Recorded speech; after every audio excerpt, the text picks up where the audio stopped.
In the eerie stillness of Fenley Hall, where the marshes whisper secrets and shadows hide betrayal, a scream pierces the night. A man lies dead, a silver letter opener in his heart, and every guest harbors a secret. Who plunged the blade? Was it the desperate wife, the haunted heir, or the doctor with trembling hands? As the fog thickens, Miss Jane Marple unravels a web of lies, where a single earring, a burned note, and a muddy footprint hold the key to a chilling truth. Can she see through the darkness before another strike? Chapter 1. The Quiet Before the Storm. The marshes of Fenley were a place of deceptive calm, where reeds whispered secrets to the wind, and the sky hung low, heavy with the promise of rain. Fenley Hall, a sprawling Georgian estate, stood at the edge of this desolate beauty, its ivy-clad walls and tall chimneys a testament to faded grandeur. The hall belonged to the Ashford family, whose name carried weight in the county, though their fortunes had dwindled with the years. On this particular autumn evening in 1928, the air was thick with more than mist. It bore the subtle tension of a gathering storm, though none of the guests at Fenley Hall could yet name its cause. Miss Jane Marple, seated by the drawing-room window, knitted quietly, her needles clicking with a rhythm as steady as a metronome.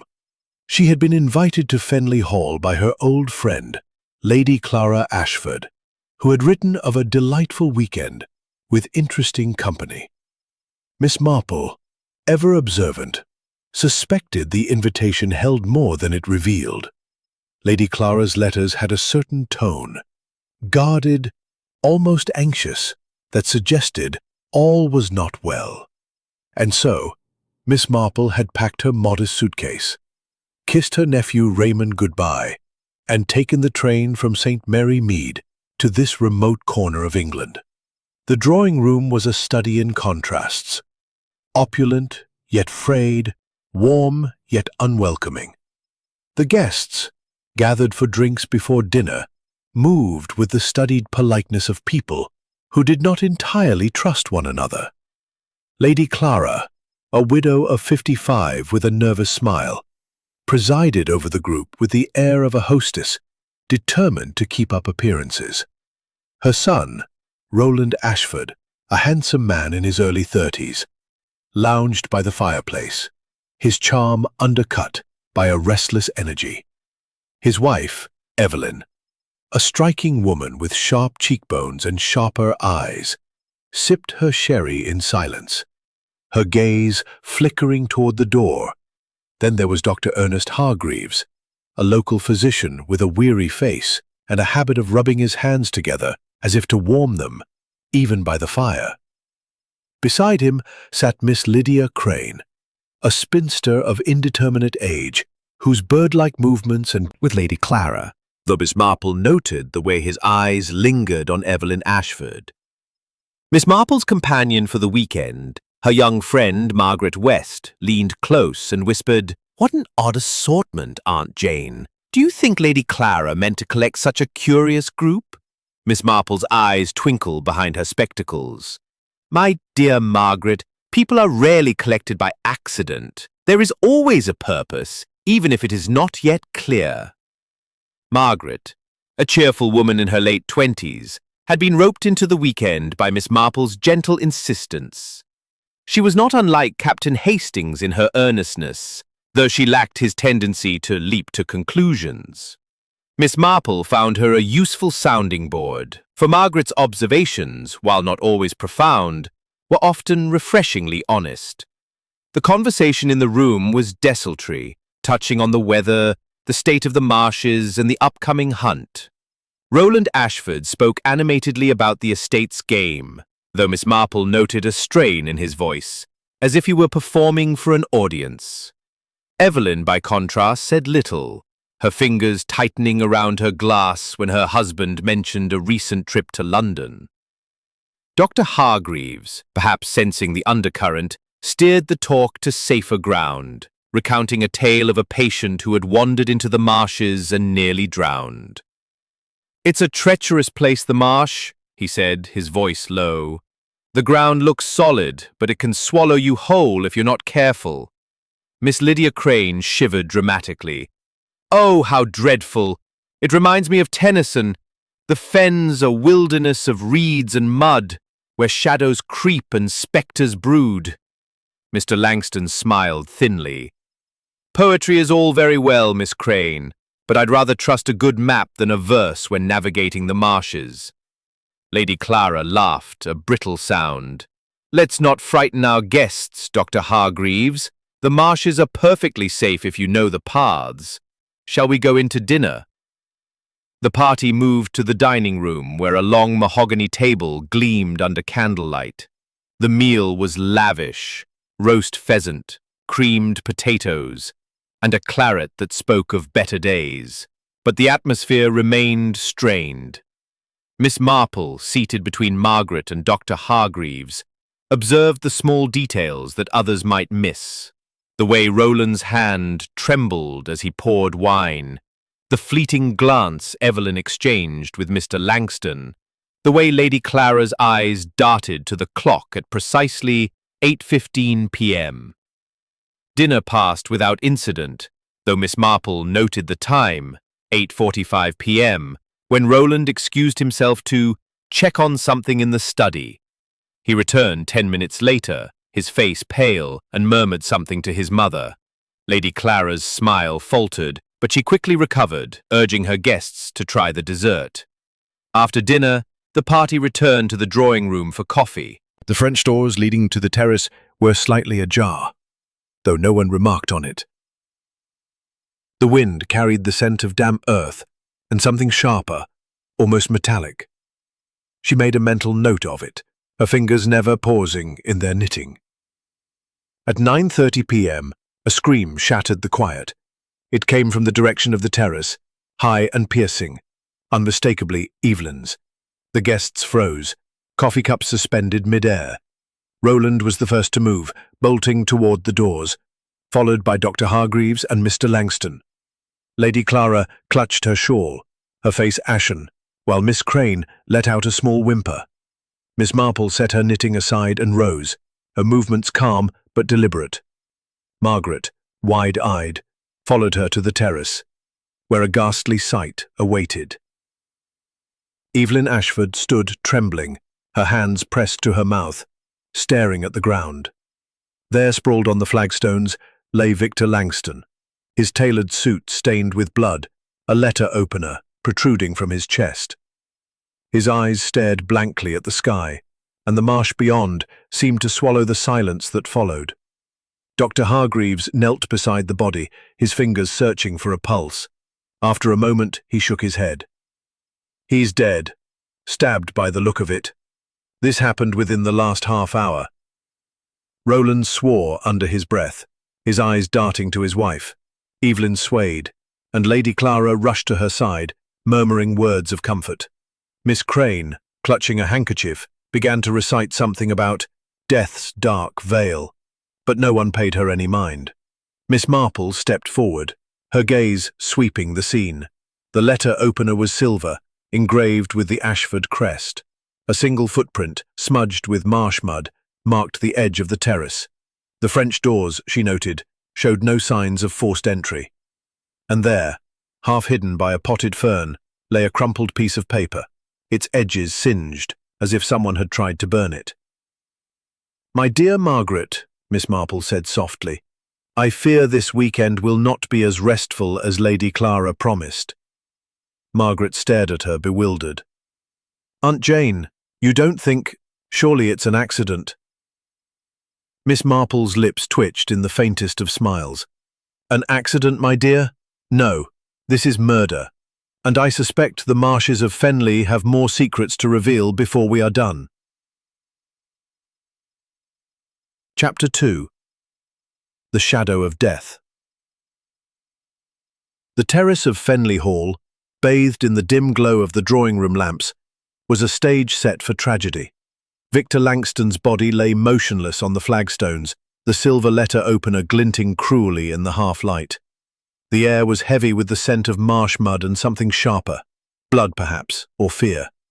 The guests stood frozen, their faces a gallery of shock, guilt, and suspicion. Miss Jane Marple, her small figure unassuming in the chaos, took in every detail. Clara, her eyes wide and unseeing, as if the horror before her refused to settle into comprehension.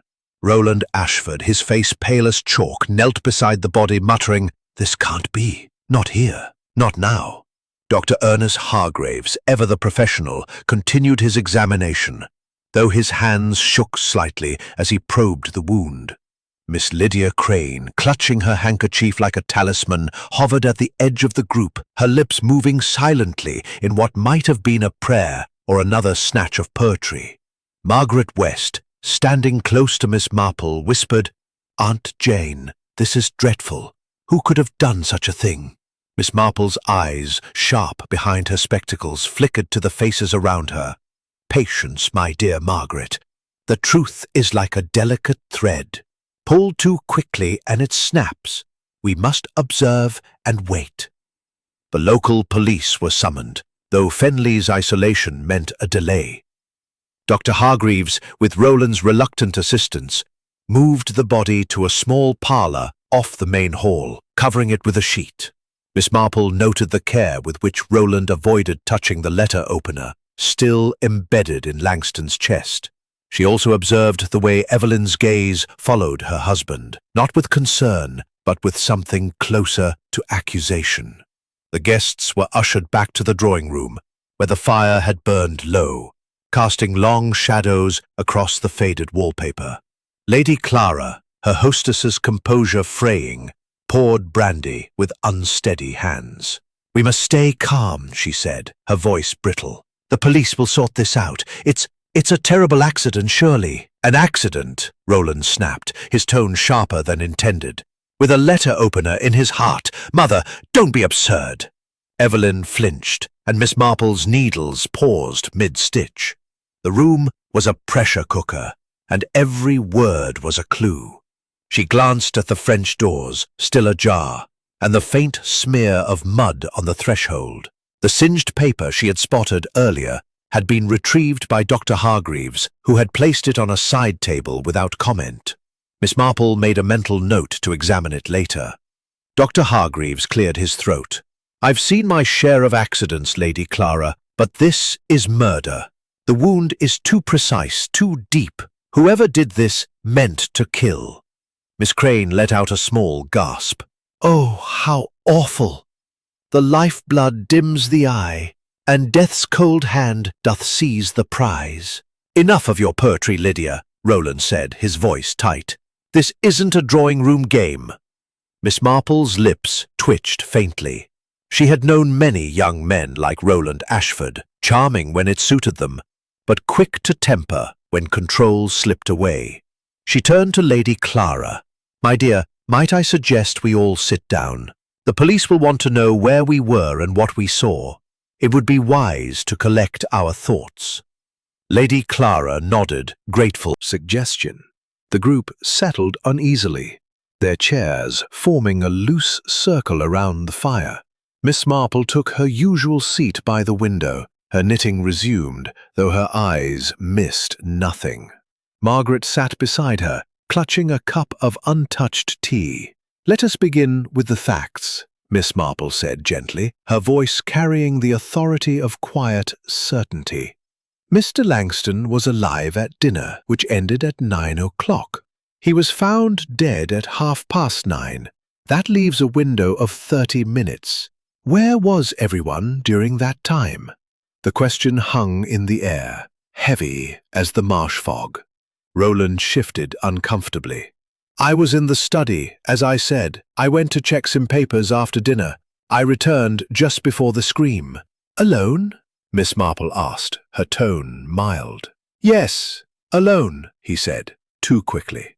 Evelyn's eyes narrowed, but she said nothing. "I was here, in the drawing room," Lady Clara said. "I was speaking with Miss Crane about, something trivial. The roses, I think." Miss Crane nodded vigorously. "Indeed, we were discussing the hybrid teas. I was here the whole time." Dr. Hargreaves rubbed his hands together. I stepped out to the library for a moment, needed a book to settle a point about marsh fever. I was back by 9:15, I'd say. And you, Mrs. Ashford? Miss Marple's gaze settled on Evelyn, who seemed to shrink under it. I went to my room to fetch a shawl, Evelyn said, her voice barely above a whisper. I was cold. I came back just before I found him. Miss Marple nodded, her expression unreadable. And Mr. Langston? Did anyone see him leave the drawing room? A silence followed, thick with unspoken thoughts. Finally, Dr. Hargreaves said, I saw him step onto the terrace around 9. He said he wanted air. I thought nothing of it. Miss Marple's needles clicked softly. Thank you. These details are most helpful. Margaret leaned close. Aunt Jane, do you think one of them— Hush, my dear, Miss Marple murmured. The mind must not leap. It must walk, step by step. The police arrived shortly after 10, led by Inspector Grant, a stout man with a no-nonsense air. He was accompanied by a young constable who looked faintly ill at the sight of the body. Inspector Grant surveyed the scene, his eyes lingering on the letter opener. Ashford family crest, is it? Nasty business. We'll need statements from everyone. And no one leaves the hall until we're done. Miss Marple watched as the inspector began his questioning, his methods brisk but lacking finesse. He focused on the obvious, times, alibis, the weapon, while missing the subtler currents in the room. She noted the way Evelyn avoided looking at the singed paper, now in the inspector's possession, and the way Roland's fingers drummed nervously on his knee when asked about his time in the study. The terrace, with Margaret trailing behind. The footprint she had noticed earlier was clearer now. A man's boot, size 10, she estimated, with a distinctive nick in the heel. The mud was fresh, suggesting it had been made that evening. She bent down, her movements spry despite her age, and peered at the flagstones. A faint scratch near the body caught her eye, a curved mark, as if something metal had scraped the stone. Margaret, do you see this? She said, pointing to the mark. It's curious, isn't it? Not a natural scuff. Margaret frowned. It looks like a hook, perhaps, or part of a tool. Perhaps, Miss Marple said, straightening. And that paper, did you notice how Mr. Langston's hand was positioned, as if he'd been holding something when he fell? Before Margaret could reply, Inspector Grant called them back inside. He held the singed paper, now smoothed out, revealing fragmented words in Langston's neat handwriting. Must tell. Truth. Debt. Evelyn. The rest was burned away, but the implication hung heavy in the room. Evelyn gasped, her hand flying to her throat. That can't be mine. Roland's face darkened. What did you know about Langston, Evelyn? What was he to you? Enough, Inspector Grant barked.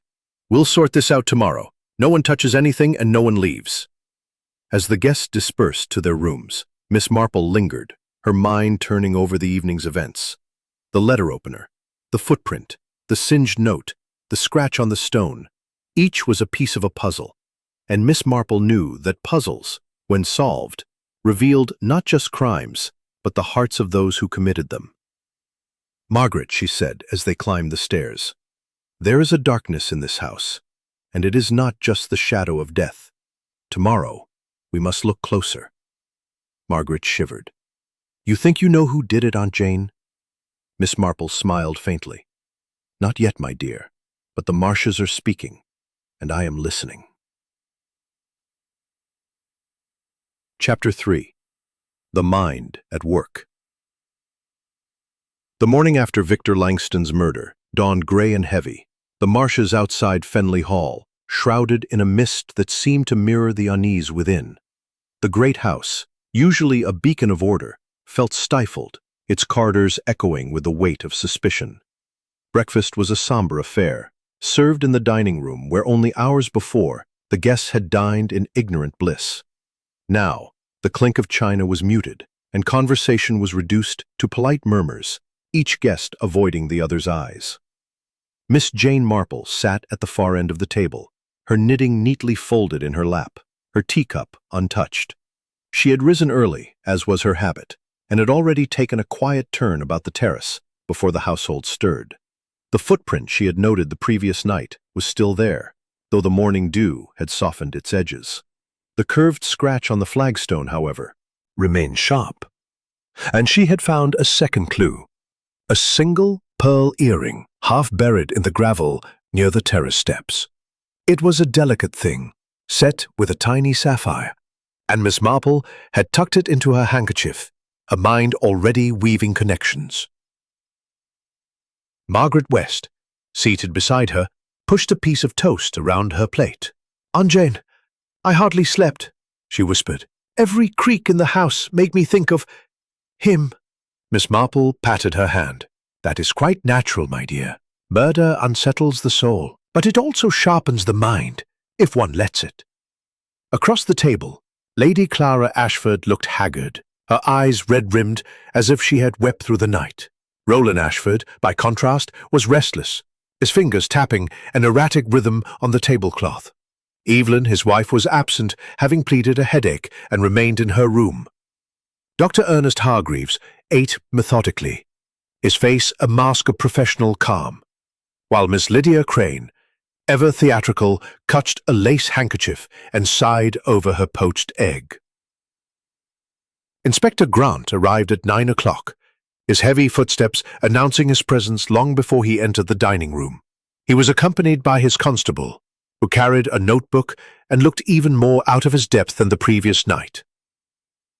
The inspector's gaze swept the room, settling briefly on Miss Marple, whose unassuming presence seemed to puzzle him. "Good morning," he said roughly. "I'll need to speak with each of you again today. We've a murder to solve, and I don't intend to waste time. Miss Marple, is it? Lady Clara says you've a knack for noticing things. Care to share anything you've seen?" Miss Marple's eyes twinkled with mild amusement. "Oh, Inspector, I am merely an old woman who enjoys her knitting. But I did notice a footprint on the terrace last night, a man's boot, size 10, with a nick in the heel, and there was a curious mark on the stone, like a hook or a tool. Perhaps you've seen it?" The inspector's eyebrows rose. "I have, as it happens. We're having the footprint cast. As for the mark, it's likely nothing. A gardener's tool, perhaps. Anything else?" Miss Marple hesitated, then said, "Only that the French doors were ajar before the scream. It struck me as odd, given the chill of the evening." Inspector Grant grunted, making a note. "Right. I'll start with you, Mr. Ashford. Let's go over your movements again." Roland stood, his jaw tight, and followed the inspector to the study. The rest of the party dispersed, though Miss Marple lingered, her gaze drifting to the sideboard where a silver tray held the morning's post. Among the letters was a small parcel addressed to Lady Clara in a hurried hand. Miss Marple made no move to touch it, but noted its presence, her mind turning over the possibility that it too held a clue. Margaret, sensing her aunt's preoccupation, whispered, "What do you think?" "You've that look again." Miss Marple smiled faintly. "I am thinking, my dear, that murder is never a solitary act. It is a thread that connects many lives, and we must follow it carefully." With the inspector occupied, Miss Marple suggested a walk through the house, ostensibly to stretch her legs, but in truth to observe. Margaret trailed behind as they moved through the grand hall, its walls lined with portraits of stern-faced Ashfords. Miss Marple paused before a painting of a young woman in a pearl necklace, her expression hauntingly familiar. "That's Lady Clara's mother," Margaret said, following her gaze. "She looks sad, doesn't she?" "Indeed," Miss Marple murmured.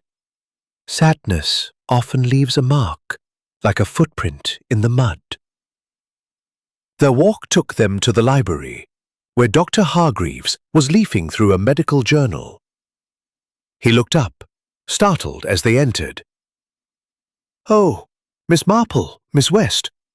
I thought I'd find some quiet here." Of course, Doctor, Miss Marple said kindly. You mentioned last night that you stepped into the library around 9. Did you see Mr. Langston at all? Hargreaves hesitated, his hands rubbing together. No, not then. I saw him earlier on the terrace, as I said. He seemed preoccupied. Preoccupied, Miss Marple repeated, her tone inviting more. Well, he was pacing, muttering to himself. I thought he might be upset about some business matter. He was a solicitor, after all. Miss Marple nodded, filing the information away. As they left the library, she noticed a small brass key on the floor, half hidden under a rug. She bent to retrieve it, her movements swift and discreet. It was ornate, likely for a desk or a private drawer, and she slipped it into her pocket. Their next stop was the conservatory, where Miss Crane was arranging flowers with a fervour that suggested she was avoiding darker thoughts.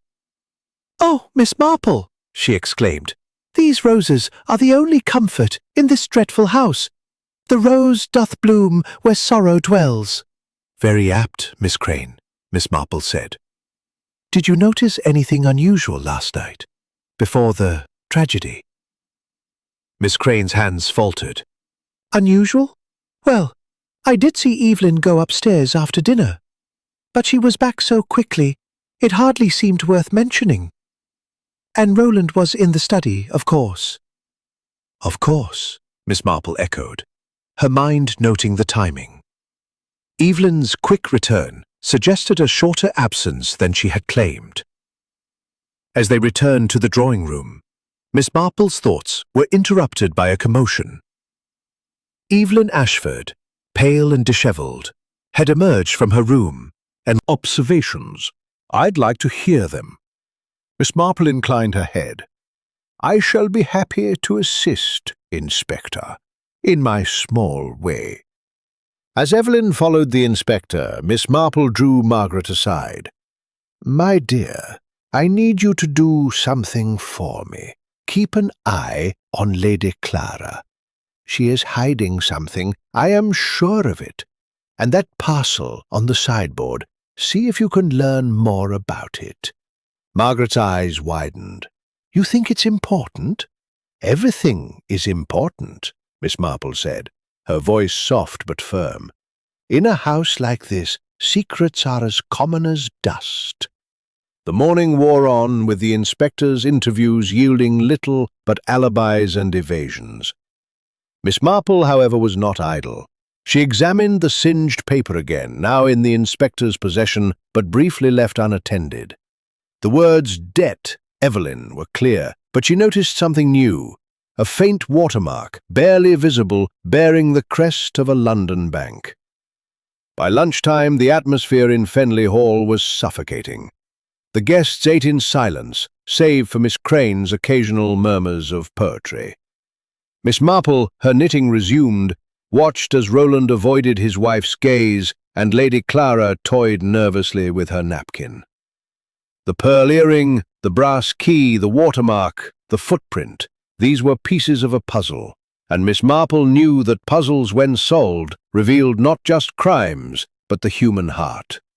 As the meal ended, Margaret whispered, "Aunt Jane, I overheard Lady Clara tell the maid to burn that parcel. She sounded frightened." Miss Marple's needles paused. "Did she now? Then we must be quicker than the fire, my dear. The truth is close, but it is slippery, like the marshes themselves." Chapter 4. The Art of Asking Questions. The mist over the marshes of Fenley had thickened by mid-morning, cloaking the estate in a ghostly veil that seemed to seep into the very walls of Fenley Hall. Inside, the air was no less oppressive, each guest moving with the cautious tread of one who knows they are watched. The murder of Victor Langston had cast a shadow over the house, and suspicion hung like damp in the air, clinging to every word and glance. Miss Jane Marple sat in a high-backed chair in the drawing-room, her knitting a soft counterpoint to the tension around her. She had positioned herself near the fire, where the light was good and the view of the room better. Her eyes, bright and bird-like behind her spectacles, missed nothing. The way Lady Clara's hands trembled as she poured tea, the quick glance Roland Ashford shot at his wife, the faint sheen of perspiration on Dr. Hargreaves's brow, despite the chill. Margaret West, her loyal companion, sat nearby, her notebook discreetly open, ready to jot down anything Miss Marple deemed significant. Each was a dart aimed at the heart of the matter. The inspector, though competent, lacked her finesse, and she intended to make use of the morning while he was occupied with Roland. Margaret, my dear, Miss Marple said softly, would you ask Lady Clara if she might spare me a moment? I should like to speak with her about the roses. They are quite lovely, even in this dreary weather. Margaret, catching the glint in her aunt's eye, nodded and crossed the room. Lady Clara, who had been rearranging a vase of chrysanthemums with unnecessary care, looked up with a strained smile. Miss Marple wishes to speak with you, Lady Clara, Margaret said. Something about the roses. Of course, Lady Clara replied, a voice tight. She smoothed her skirt and joined Miss Marple by the fire, her posture rigid as if bracing for an interrogation. My dear Lady Clara, Miss Marple began, her tone warm and disarming. I couldn't help but admire your gardens yesterday. The roses especially are a credit to your care. But I wonder, do you ever find them difficult to manage, with the marshes so close? They must require constant attention. Lady Clara blinked, caught off guard by the topic. Oh, yes, the roses. They do take work. The soil here is so damp, you see, and the marsh air doesn't help. But I find it soothing, tending to them. Quite so, Miss Marple said, her needles clicking steadily. It's remarkable how much one can learn from a garden. The way things grow, or fail to grow, tells a story. I imagine running an estate like this is much the same. So many responsibilities, so many secrets. Lady Clara's hand froze on her teacup. Secrets? I'm not sure what you mean, Miss Marple. Oh, nothing specific, Miss Marple said with a gentle smile. Only that old houses like this one have a way of holding on to their stories. That parcel I saw this morning, for instance, addressed to you in such a hurried hand. It made me think of urgent messages, the kind one might wish to keep private. Lady Clara's face paled, and she set her cup down with a clatter. It was nothing important, just some household accounts. Of course, Miss Marple said, her eyes never leaving Lady Clara's. And yet, I heard you ask the maid to burn it. Such a curious thing to do with accounts. Lady Clara opened her mouth, then closed it again, her composure faltering. Before she could respond, the door opened, and Evelyn Ashford entered, her face drawn but composed. She wore a simple black dress, and Miss Marple noted the absence of one earring, her left ear bare where the right bore a pearl studded with a sapphire. Evelyn, dear, Lady Clara said, seizing the interruption. Miss Marple was just admiring the rose. Quite distressed last night, Mrs. Ashford. It must have been a terrible shock, finding poor Mr. Langston. Had you known him long? Evelyn's fingers tightened on her shawl. Not long. He was Roland's solicitor, handling some estate matters. I barely spoke to him. Indeed, Miss Marple said, her tone mild. Yet he seemed to know you. That note, the one found near his body, his handwriting mentioned your name, did it not? Evelyn's eyes flashed, but her voice remained steady. I don't know why he wrote that. It's nonsense. I had no business with him. Miss Marple nodded, as if satisfied, though her mind was cataloguing every nuance of Evelyn's response. She turned to Margaret. My dear, would you fetch Dr. Hargreaves? I'd like his opinion on the damp in these old houses. It does play havoc with one's health." As Margaret left, Miss Marple's thoughts turned to the brass key in her pocket, found in the library. It was too small for a door, likely belonging to a desk or a private box. She wondered whose secrets it might unlock.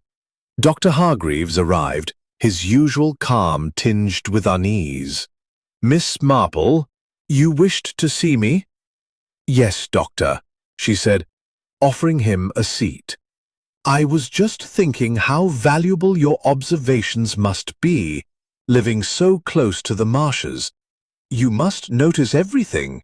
Changes in the weather, the habits of your patients, even the small details of a household like this one." Hargreaves rubbed his hands together, a nervous tic. "I try to be thorough.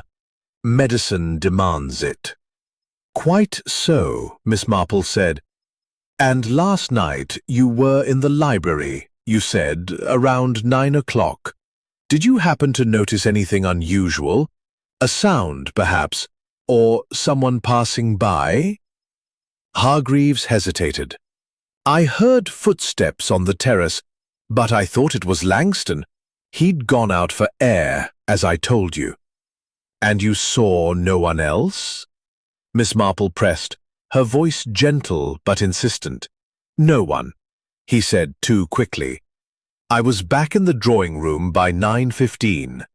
Miss Marple smiled, her needles clicking. "How precise you are, Doctor. It's a great comfort to know we have such an observant man among us." As Hargreaves excused himself, Miss Lydia Crane fluttered into the room, her face alight with nervous energy. "Oh, Miss Marple, this is all so dreadful. I keep thinking of poor Mr. Langston lying there, the life so short, the craft so long to learn." "Chaucer, isn't it?" Miss Marple said kindly. "You have a gift for poetry, Miss Crane.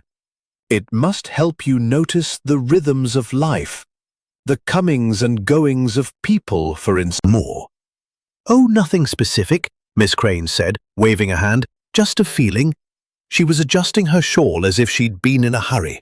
Miss Marple nodded, her mind noting the discrepancy between Evelyn's claim of fetching a shawl and Miss Crane's observation of haste. As the morning wore on, she spoke briefly with each guest, her questions seemingly innocuous, but each designed to probe a different angle of the truth. Roland, when he returned from his interview with the inspector, was evasive about his time in the study, claiming he'd been reviewing accounts but unable to name a single document. Lady Clara grew increasingly agitated when asked about the estate's finances, and Evelyn's denials about Langston rang hollow, her bare ear a silent accusation. By noon, Inspector Grant emerged, looking frustrated. "No one's story quite adds up," he muttered to his constable. "But that note points to Mrs. Ashford. I'll need to press her harder." Miss Marple, overhearing, said nothing but tucked her knitting away. "Margaret," she whispered, "we must find that parcel before it's burned, and I think a closer look at the study might be in order. That key may tell us more than our suspects are willing to." Margaret's eyes widened. "You think it's connected to the murder?" "I think," Miss Marple said, her voice soft as the mist outside, "that in a house like this, everything is connected. We must simply find the thread." Chapter 5. The Obvious Suspect. The clocks of Fenley Hall ticked on, their steady rhythm a stark contrast to the mounting tension within its walls. By early afternoon, the mist over the marshes had lifted slightly, revealing a landscape of sodden reeds and treacherous paths, as if the land itself were conspiring to keep the house's secrets. Inside, the atmosphere was no less oppressive, with the guests of Fenley Hall moving like actors in a play, each aware of their role, yet fearful of the next act. Miss Jane Marple sat in the library, her knitting a soft accompaniment to her thoughts. The room, lined with leather-bound volumes and heavy oak furniture, smelled of old paper and wax polish, but there was an undercurrent of unease, as if the books themselves whispered of hidden truths. Margaret West, ever attentive, sat nearby, her eyes darting to the door each time a footstep echoed in the hall. Miss Marple had sent her to keep watch on the parcel Lady Clara had ordered burned, but the maid had been too quick, and the package was now a pile of ash in the kitchen grate. Margaret had returned crestfallen, but Miss Marple, unperturbed, had merely said, "No matter, my dear. Ashes can speak as loudly as paper, if one knows how to listen." Inspector Grant's investigation had taken a decisive turn. The singed note found near Victor Langston's body, with its damning reference to debt and Evelyn, had made Evelyn Ashford the focus of his suspicions. The straightforward methods saw her as the obvious culprit, a young wife, perhaps entangled with the victim, driven to murder by some desperate motive. He had summoned her to the study for a second, more rigorous interview, and the house buzzed with the news that a pair of constables had been sent to search her room. Miss Marple, however, was not so easily swayed by the obvious. She had seen too many village scandals, apparent betrayals that masked deeper truths, to accept the note at face value. The brass key in her pocket, the pearl earring, the footprint with its nicked heel, and the curious scratch on the terrace stone all pointed to a more complex puzzle. She had resolved to examine the study herself, suspecting that Roland's vague account of his time there held more than he admitted. As the afternoon wore on, Miss Marple found an opportunity to slip into the study while the inspector was occupied with Evelyn. Margaret, acting as lookout, stood by the door, her nerves evident in the way she twisted her handkerchief. The study was a masculine room, all dark wood and leather, with a large desk dominating the center. Miss Marple's eyes were drawn to a small drawer on the right side, its lock matching the size of the brass key she had found in the library. With a glance to ensure they were alone, she inserted the key. It turned smoothly, and the drawer slid open to reveal a bundle of letters tied with a black ribbon. The topmost letter in a feminine hand was addressed to Roland and signed E. Miss Marple skimmed it, noting phrases like, "We cannot continue this way," and "He knows too much." She replaced the letters carefully, her mind racing. The E could stand for Evelyn, but it could also point to someone else, perhaps a secret correspondent whose identity was yet to be uncovered. "Margaret," she whispered, "we must be quick. See if you can find any other papers. Something about debts or the estate." Margaret nodded, moving to a filing cabinet in the corner. As she rifled through folders, Miss Marple examined the desk's surface, noting a faint ink stain and a smudge of ash, as if a cigarette had been carelessly extinguished. A small diary caught her eye, half hidden under a blotter. She opened it to the previous day's entry, which read, "VL arrives, must settle matters tonight. No more delays." Before she could read further, Margaret gasped, "Aunt Jane, look at this!" She held up a ledger, its pages filled with columns of figures, many marked in red. "It's the estate accounts. They're in a terrible state. Debts everywhere, and a note about a loan from a London bank." Miss Marple's eyes gleamed. "The watermark on the singed note," she murmured. "A London bank. This is most interesting." Roland entered, his face flushed with agitation. "What are you doing here?" he demanded, his voice sharp.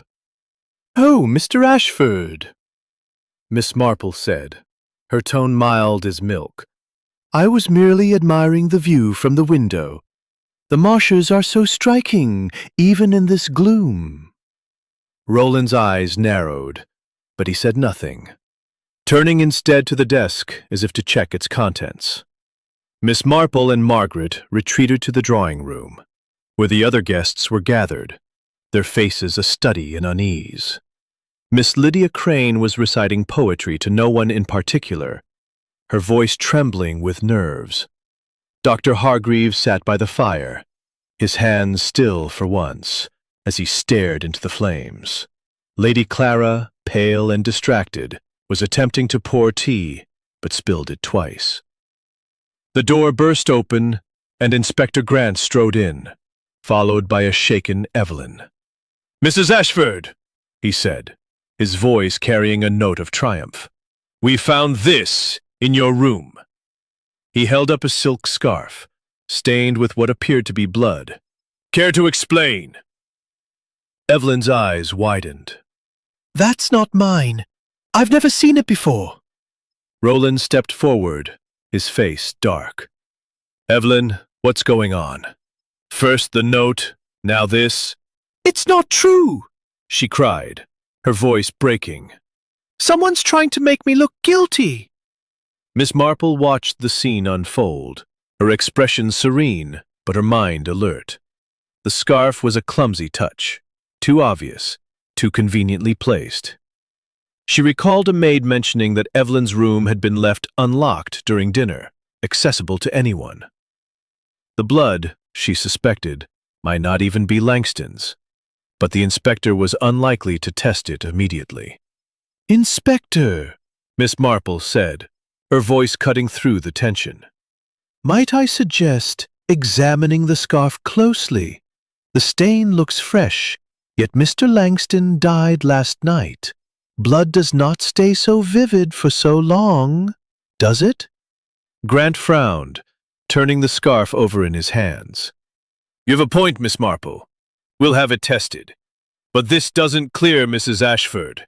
That note was in Langston's hand, and it names her." Evelyn sank into a chair, her face in her hands. Lady Clara moved to comfort her, but her own hands trembled, betraying her fear. Miss Crane let out a small sob, murmuring something about the wages of sin. Dr. Hargreaves remained silent, his eyes fixed on the floor. Miss Marple's thoughts turned to the ledger and the letters. The estate's debts suggested a motive beyond personal grudges. Perhaps Langston, as the solicitor, had pressed for repayment, threatening ruin. The letters signed E could implicate Evelyn, but they might also point to another, someone who knew of the estate's troubles, and Langston Matters tonight. Suggests he had plans with Langston. Margaret's eyes widened. "You think Roland did it?" "I think," Miss Marple said, her voice soft as a whisper on the wind, "that everyone here has a secret. The trick is finding which one led to murder." The afternoon stretched on, with the inspector's focus on Evelyn blinding him to other possibilities. Miss Marple, however, saw the web of motives tightening.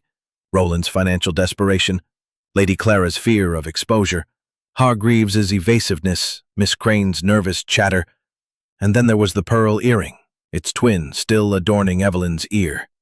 Had it fallen during a struggle, or was it placed to mislead? As the guests dispersed for tea, Miss Marple lingered by the French doors, her gaze on the terrace. The footprint was gone, washed away by a sudden rain, but the scratch on the stone remained, a silent witness to the night's violence. She touched the brass key in her pocket, her mind weaving the threads of evidence into a pattern only she could yet see. "Margaret," she said, "we must be patient. The truth is like a marsh path, treacherous but clear to those who know where to step." Chapter 6. A Crack in the Facade. The rain that had swept through Fenley in the early afternoon left the marshes glistening under a weak sun, the reeds bending mournfully under the weight of water. Inside Fenley Hall, the atmosphere was no less heavy, each guest moving with the strained caution of one who fears a misstep. The murder of Victor Langston had fractured the polite veneer of the household, and suspicion now clung to every glance and word like damp to the walls. Miss Jane Marple sat in the conservatory, a haven of green amidst the gloom, her knitting a steady rhythm in her hands. The scent of wet earth and roses mingled with the faint tang of polish, but Miss Marple's mind was far from the flowers. She was thinking of the brass key, the pearl earring, the singed note, and the ledger that spoke of the Ashfords' crumbling finances. Each was a thread in a tapestry of deceit, and she was determined to find the one that would unravel it. Margaret West, ever her faithful shadow, sat nearby, her notebook filled with scribbled observations. She had grown accustomed to Miss Marple's quiet intensity, though the weight of the murder made her jump at every creak of the old house. "Aunt Jane," she whispered, "do you think the inspector is right about Evelyn? That scarf in her room, it looks so damning." Miss Marple's needles paused, her eyes gleaming behind her spectacles. "My dear Margaret, the obvious is rarely the truth. A scarf stained with blood is a bold statement, but it is too bold, don't you think? Like a signpost pointing the wrong way." Before Margaret could reply, the conservatory door opened, and Miss Lydia Crane entered, her hands fluttering like startled birds. She carried a small vase of roses, her face pale, but her eyes bright with nervous energy. "Oh, Miss Marple, Miss West, I thought I'd find some solace here. These roses are the only thing keeping me sane. The rose is a rose, and was always a rose." "Robert Herrick," Miss Marple said with a gentle smile. "Very fitting, Miss Crane. You seem to find comfort in poetry. Did it help you last night, after the dreadful event?" Miss Crane's hands faltered, nearly dropping the vase. "Last night? Oh, it was too horrible for words. I couldn't think of poetry then, only the shock of it all." "Quite understandable," Miss Marple said, her tone soothing, but her gaze sharp. "You were in the drawing room with Lady Clara, I believe, until the scream. Did you notice the time, perhaps, when Mrs. Ashford returned from fetching her shawl?" Miss Crane blinked, her fingers tightening on the vase. "The time? Oh, I'm not good with times, Miss Marple, but it was just before 9:30, I think. Yes, it must have been, because the clock chimed the half hour right after she came back." Miss Marple's lips twitched faintly. How precise. And yet, Mrs. Ashford said she was upstairs longer, fetching her shawl. A curious discrepancy, don't you think? Miss Crane's eyes widened, and she set the vase down with a clatter. "Did she? Oh, I must have been mistaken. It's all so confusing." "Not at all," Miss Marple said kindly. "The mind plays tricks under strain. But clocks, you see, are less forgiving." As Miss Crane excused herself, murmuring about needing air, Miss Marple turned to Margaret. "Did you notice, my dear, how Miss Crane's hands shook when she mentioned the time? And yet she was certain of the half-hour chime. It's a small thing, but small things often betray the truth." Margaret frowned. "You think she's lying?" "I think," Miss Marple said, "that she is more observant than she lets on. An observation, when hidden, is often a sign of something deeper."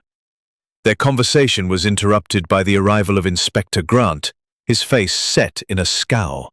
He had just finished questioning Evelyn again, and the discovery of the blood-stained scarf had hardened his suspicions.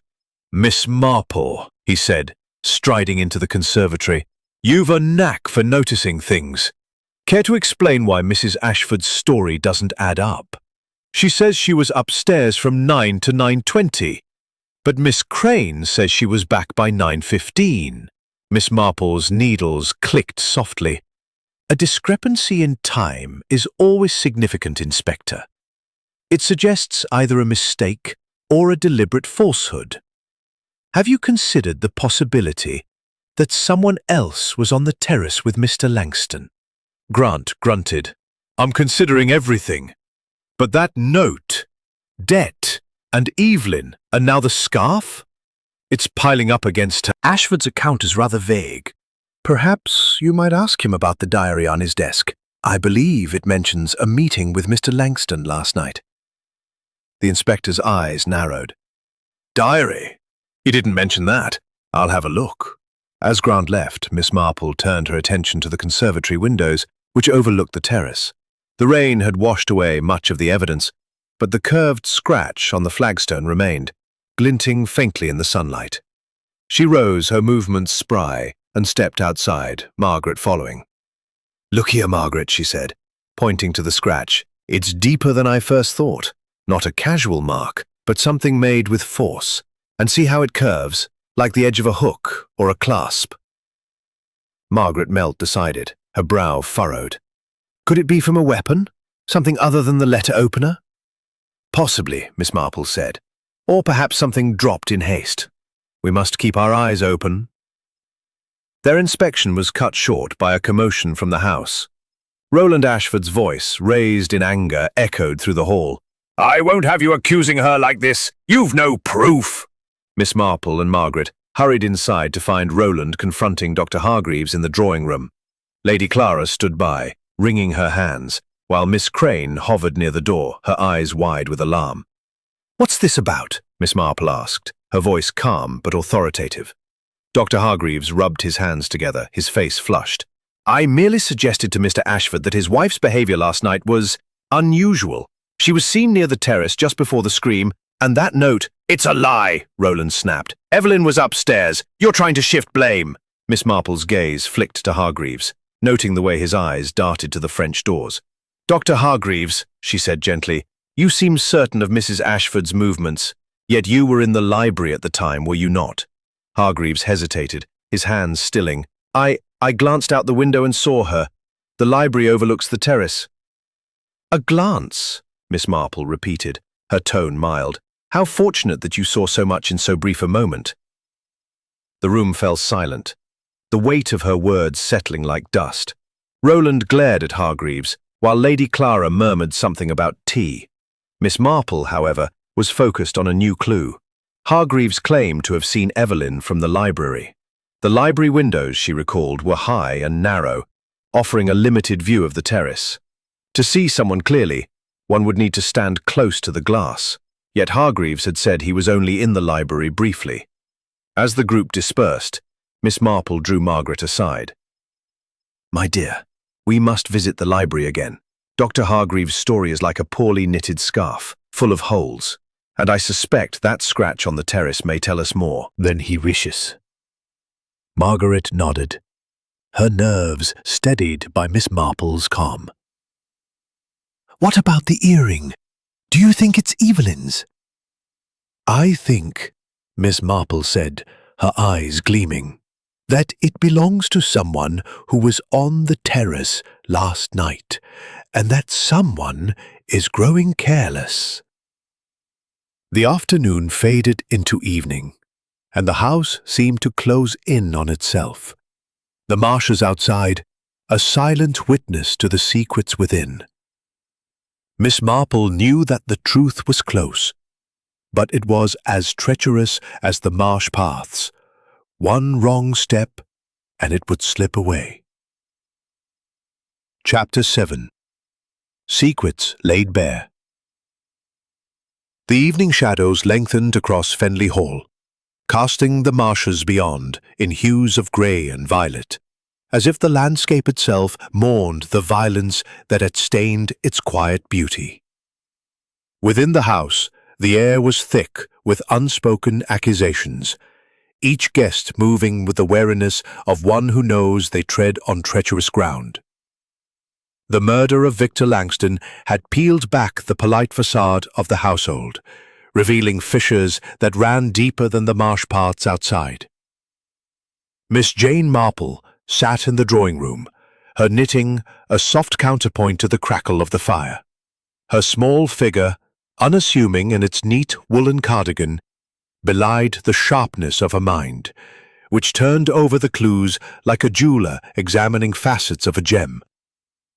The brass key, the pearl earring, the singed note, the ledger of debts, the curved scratch on the terrace stone, and now Dr. Hargreaves' questionable claim of seeing Evelyn from the library. All were pieces of a puzzle that was beginning to take shape. But it was the human heart, Miss Marple knew, that held the key to murder, and tonight, those hearts were beginning to crack. Margaret West, seated beside her, fidgeted with her notebook, her eyes darting to the other guests.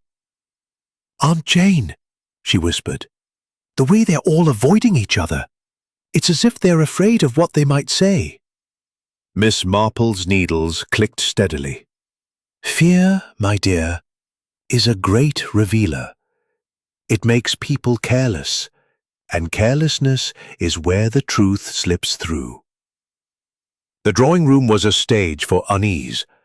Lady Clara Ashford, her hands clasped tightly in her lap, sat near the window, her gaze fixed on the darkening marshes as if seeking answers in their depths. Roland Ashford paced by the fireplace, his charm replaced by a restless agitation that set the room on edge. Evelyn, pale and withdrawn, had returned from her latest interview with Inspector Grant, her single pearl earring glinting in the firelight. Dr. Ernest Hargreaves, his usual composure fraying, sipped brandy with a... Inspector's focus remained narrow, his questions circling Evelyn's alibi and the singed note. Miss Marple, however, saw the scarf as a distraction, a clumsily planted red herring. Her mind was on the library, where she and Margaret had gone after their last conversation. The high, narrow windows had indeed offered a limited view of the terrace, and to see anyone clearly, as Hargreaves claimed, would have required standing directly at the glass, an unlikely act for someone merely passing through. As the evening meal approached, the tension in the drawing room broke like a dam.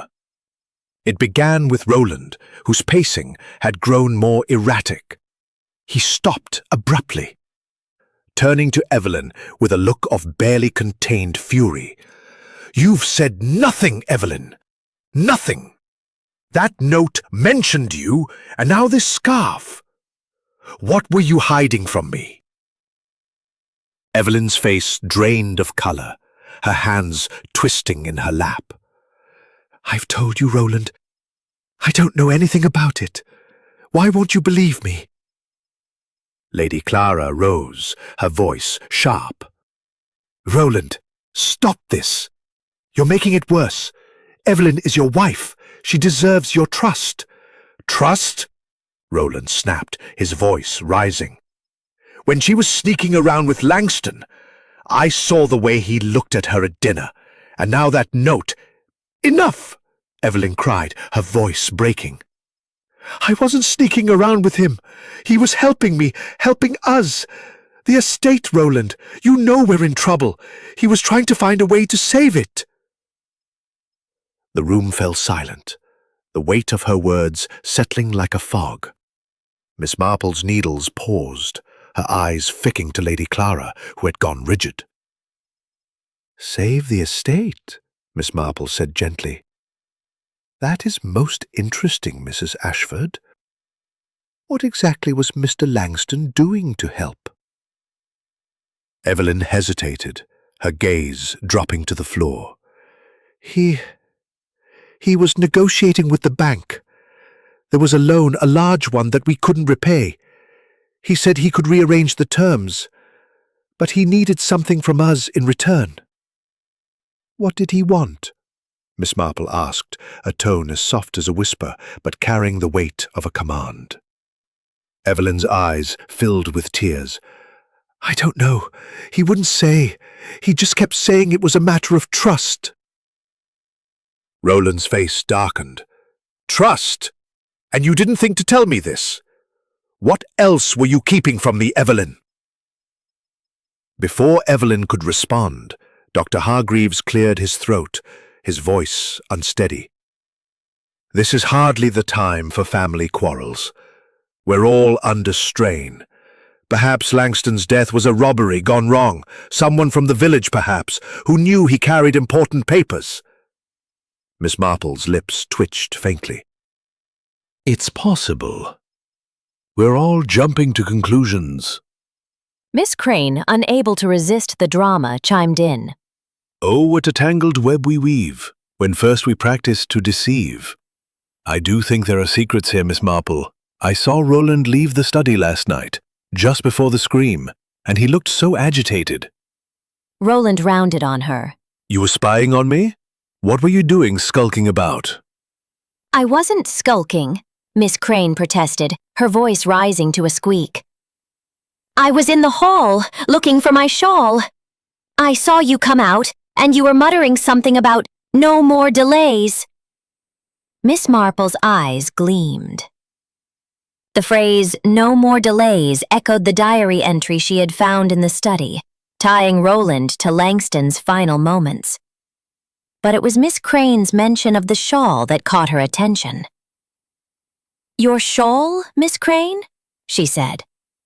I thought you were in the drawing room with Lady Clara all evening.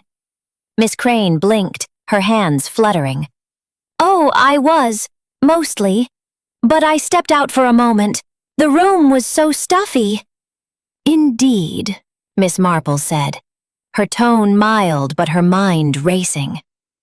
Miss Crane's shawl, Evelyn's missing earring, Roland's agitation, these were not isolated threads but part of a larger pattern. And then there was Lady Clara, whose silence spoke louder than words. The parcel she had ordered burned, the ledger of debts, the whispered argument between Roland and Evelyn all pointed to a financial motive. But Miss Marple sensed something more personal, a betrayal that cut deeper than money. As the guests moved to the dining room for a subdued meal, Miss Marple drew Margaret aside. My dear, we must keep an eye on Miss Crane. Her memory is selective, and her poetry hides a sharper mind than she admits. And I think it's time we spoke to the maid about that parcel. Ashes may not speak, but maids often do. Margaret nodded, her nerves steadied by Miss Marple's calm. What about the earring? Do you think it's Evelyn's? I think, Miss Marple said, that it belongs to someone who was on the terrace last night, and not by accident. We must also look at the study again. That diary may hold more than one secret. Dinner was a tense affair, with Inspector Grant joining the table, his eyes fixed on Evelyn. He announced that the scarf's blood was indeed human, though not yet confirmed as Langston's. The news sent a ripple of unease through the room, and Evelyn excused herself, claiming illness. Roland followed her, his face a storm of conflicting emotions. As the meal ended, Miss Marple lingered, her gaze on Lady Clara, who had barely touched her food. Lady Clara, she said gently, you seem troubled. Is there something you wish to share? Old houses like this can— All? Of course, Miss Marple said, her smile kind but unyielding. But secrets, like debts, have a way of coming due. As the guests dispersed, Miss Marple felt the weight of the truth drawing closer, like a shadow moving across the marshes. The lies were surfacing, and with them, the motives that had led to murder. Chapter 8. A Confession in the Dark. The second evening at Fenley Hall descended with a quiet that was heavy, suffocating the air with its weight. The marshes beyond the windows were swallowed by darkness, their secrets hidden in the night, much like the secrets within the house. The drawing room, where the guests had gathered after a strained dinner, was lit only by the fire and a few lamps, casting long shadows that seemed to dance with suspicion. Miss Jane Marple sat in her usual corner, her knitting a soft rhythm in the stillness. Her eyes, sharp and unyielding behind her spectacles, observed the room with the patience of a spider watching its web. Margaret West sat beside her, her notebook tucked away, her face pale with the strain of the day's events. The murder of Victor Langston had fractured the fragile civility of Fenley Hall, and the cracks were beginning to show. Inspector Grant had retired to the village inn for the night, leaving a constable at the door with strict instructions that no one was to leave. His focus remained on Evelyn Ashford, the blood-stained scarf and the singed note fueling his conviction of her guilt. Yet Miss Marple, with her unerring instinct for human nature, sensed the truth lay deeper, tangled in the motives and secrets of the household. The brass key, the pearl earring, the ledger of debts, the curved scratch on the terrace, and Miss Crane's inconsistent timing. These were pieces of a puzzle that refused to align, but Miss Marple was certain they would. The silence was broken by a sharp sob from Evelyn Ashford, who sat alone on the settee, her hands clasped tightly in her lap. Her single pearl earring gleamed in the firelight, a silent reminder of the one found on the terrace. Roland, standing by the fireplace, turned sharply at the sound, his face a mask of frustration and pain. "Evelyn, for heaven's sake, say something," he burst out. "The inspector thinks you did it, and you just sit there silent as a stone." Evelyn's head snapped up, her eyes blazing. "What do you want me to say, Roland? That I didn't kill him? You don't believe me, so why should he?" Lady Clara, seated near the window, let out a small gasp. "Roland, please. This is no time for accusations. We must stand together." "Together?" Roland laughed bitterly. "When my own wife was plotting behind my back with that solicitor?" Could clarify what Mr. Langston meant by helping with the estate's debts. It might ease your husband's mind. Evelyn's hands trembled, and her eyes filled with tears. The room seemed to hold its breath, waiting for her response. Dr. Ernest Hargreaves, standing by the drinks tray, froze mid-pour, his hands betraying a slight shake. Miss Lydia Crane, clutching her poetry, watched with wide eyes, as if sensing the drama she so often quoted. I can't keep it in any longer," Evelyn said, her voice breaking. She stood, her shawl slipping to the floor, revealing the bare ear where the second earring should have been. "Victor wasn't just helping with the debts, he was in love with me." A collective gasp rippled through the room. Roland's face turned ashen, his hands clenching into fists. Lady Clara's teacup clattered to the floor, unnoticed. Dr. Hargreaves set his glass down with a thud, and Miss Crane let out a small cry, murmuring, "The heart is a treacherous thing." Miss Marple's expression remained serene, though her mind was racing. "In love with you, Mrs. Ashford?" she said gently. "That must have been difficult. Did you return his feelings?" Evelyn shook her head, tears streaming down her face. "No, I didn't, I swear I didn't. He came to me months ago, saying he could help with the estate's debts. The bank was threatening to foreclose, and Roland didn't know how bad it was. I thought Victor could save us, but then he started pressing me. He said he wanted me to leave Roland, to go away with him. I refused, but he wouldn't stop. That night, he said he had papers that could ruin us if I didn't agree." Roland took a step towards her, his voice low and dangerous. "And you never told me? You let him hold this over our heads?" "I was trying to protect you," Evelyn cried. "You were so angry all the time, Roland, about the money, the estate. I thought I could handle it." "Handle it?" Roland shouted. "He's dead, Evelyn. And they found a scarf in your room covered in blood." Miss Marple's voice cut through the chaos, calm and precise. "Mr. Ashford, if I may, the scarf is a curious piece of evidence. It appeared so conveniently in Mrs. Ashford's room, yet she denies it is hers. And the blood, as I mentioned, seemed too fresh.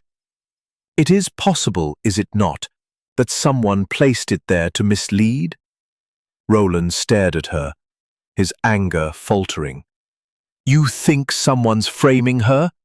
I think, Miss Marple said, that murder is rarely as simple as it seems.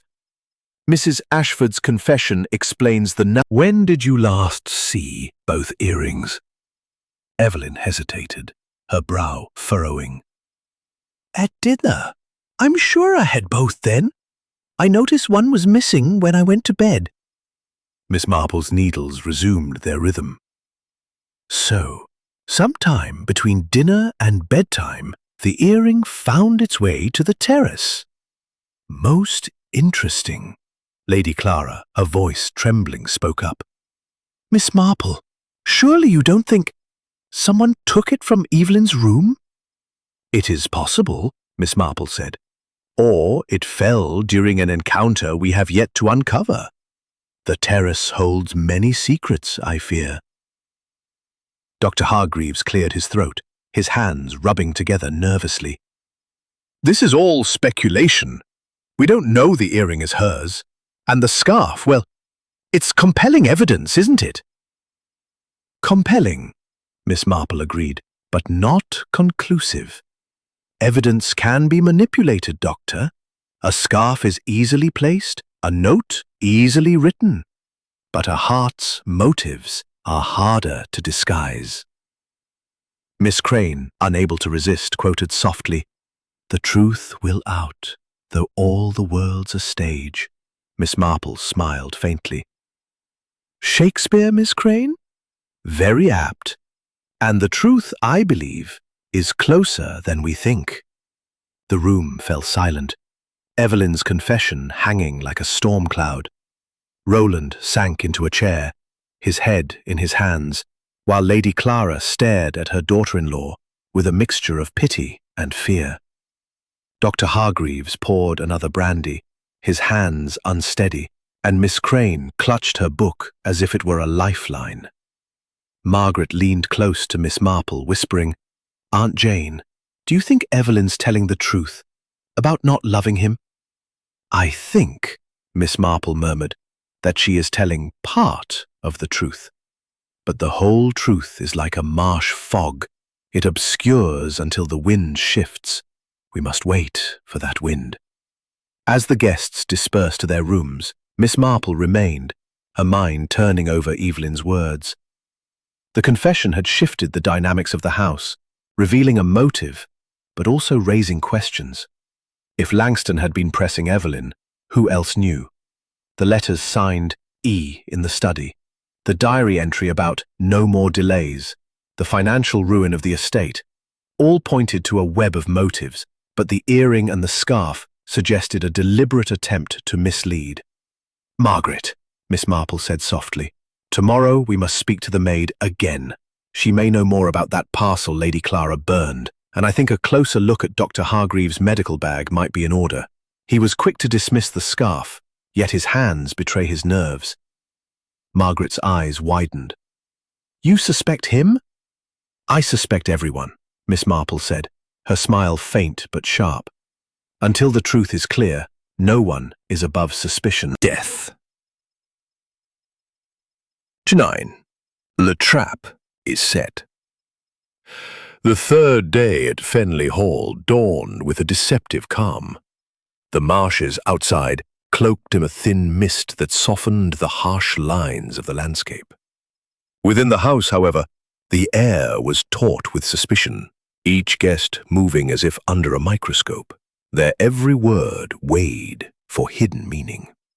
The murder of Victor Langston had unraveled the fragile threads of civility, and the house felt like a stage where the final act was about to unfold. Miss Jane Marple sat in the drawing-room, her knitting a steady rhythm in the quiet. Her small, neat figure was a study in composure, but her eyes, sharp behind her spectacles, missed nothing. Margaret West, her faithful companion, sat nearby, her notebook tucked away but her senses alert. The clues Miss Marple had gathered, the brass key, the pearl earring, the singed note, the ledger of debts, the curved scratch on the terrace, and Dr. Hargreaves' dubious claim of seeing Evelyn were pieces of a puzzle that was nearing completion. Evelyn's confession the previous night had revealed a motive, but Miss Marple knew the truth was still obscured, like a path hidden in the marsh fog. Inspector Grant, dogged but unimaginative, remained fixated on Evelyn Ashford, convinced that the blood-stained scarf and the singed note pointed to her guilt. The laboratory had confirmed the blood was human, though not yet identified as Langston's, and the inspector planned to press her further today. Miss Marple, however, saw the scarf as a clumsy distraction, planted to mislead. The real killer, she suspected, was growing careless under the strain, and she intended to exploit that weakness. As the morning wore on, Miss Marple devised a plan to gather the suspects and apply the gentle pressure of observation. She had learned, in her years of watching village intrigues, that people often betrayed themselves when confronted with their own inconsistencies. "Margaret," she said softly, "would you ask Lady Clara if we might have tea in the library this afternoon? I think a small gathering would do us all good, don't you?" Margaret's eyes widened, sensing the purpose behind the request. "You're going to bring them all together, aren't you, Aunt Jane? To see who cracks?" Miss Marple's lips twitched in a faint smile. "My dear, a room full of secrets is like a kettle on the boil. Sooner or later, it must whistle." By 3 o'clock, the library was prepared, its long oak table set with a silver tea service and a plate of scones, though no one had much appetite. Lady Clara, pale and nervous, presided as hostess, her hands fluttering over the teapot. Roland Ashford stood by the window, his face drawn, his eyes avoiding his wife. Evelyn, composed, Poetry murmured something about the weight of mortal woe as she joined the group. Inspector Grant, invited at Miss Marple's suggestion, stood near the door, his notebook in hand, his expression skeptical. "I don't see the point of this, Miss Marple," he said. "I'm in the middle of an investigation." "Of course, Inspector," Miss Marple said, her voice mild as ever. "But sometimes a conversation can shed light where questions alone fail. Shall we begin?" She poured tea with the precision of a ritual, her movements calm but deliberate. As she handed a cup to Lady Clara, she said, "My dear, I couldn't help but notice the lovely desk in the study. Such fine craftsmanship. Does it have many locked drawers?" Lady Clara's hand trembled, nearly spilling her tea. "Locked drawers? I suppose so. It's very old, you know." "Indeed," Miss Marple said, her eyes flickering to Roland. "And keys can be so troublesome, can't they? I found one in the library yesterday, quite by chance. A small brass one, likely for a desk drawer." Roland's head snapped up, his face paling. "A key? Where is it now?" "Oh, I gave it to the inspector," Miss Marple said, though she had done no such thing. "It seemed important, especially given the letters I glimpsed in the study, signed with an E, I believe." Evelyn gasped, her hand flying to her throat. "Letters? I never wrote any letters." Miss Marple's gaze softened, but her words were precise. "Perhaps not, Mrs. Ashford, but someone did, and those letters spoke of secrets, debts perhaps, or something more personal." Dr. Hargreaves cleared his throat, his hands rubbing furiously. "This is all conjecture, Miss Marple. Letters, keys, what do they prove?" "Very little on their own," Miss Marple admitted, "but taken with other details, the footprint on the terrace, the earring, the scratch on the stone, They begin to tell a story. For instance, Doctor, you said you saw Mrs. Ashford from the library window. Yet the view is so limited. It would take a deliberate effort to see anyone clearly. Hargreaves flushed, his voice sharp. I told you, I glanced out. I wasn't spying. Of course not, Miss Marple said, her tone soothing, but her eyes unyielding. And you, Miss Crane, were so precise about the clock chiming at 9:30. Yet Mrs. Ashford's timing differs. It's curious, isn't it, how time can shift in memory. Miss Crane's hands fluttered, her poetry book slipping to the table. I may have been mistaken. It was Lady Clara's teacup rattled in its saucer, and Evelyn's hands twisted in her lap.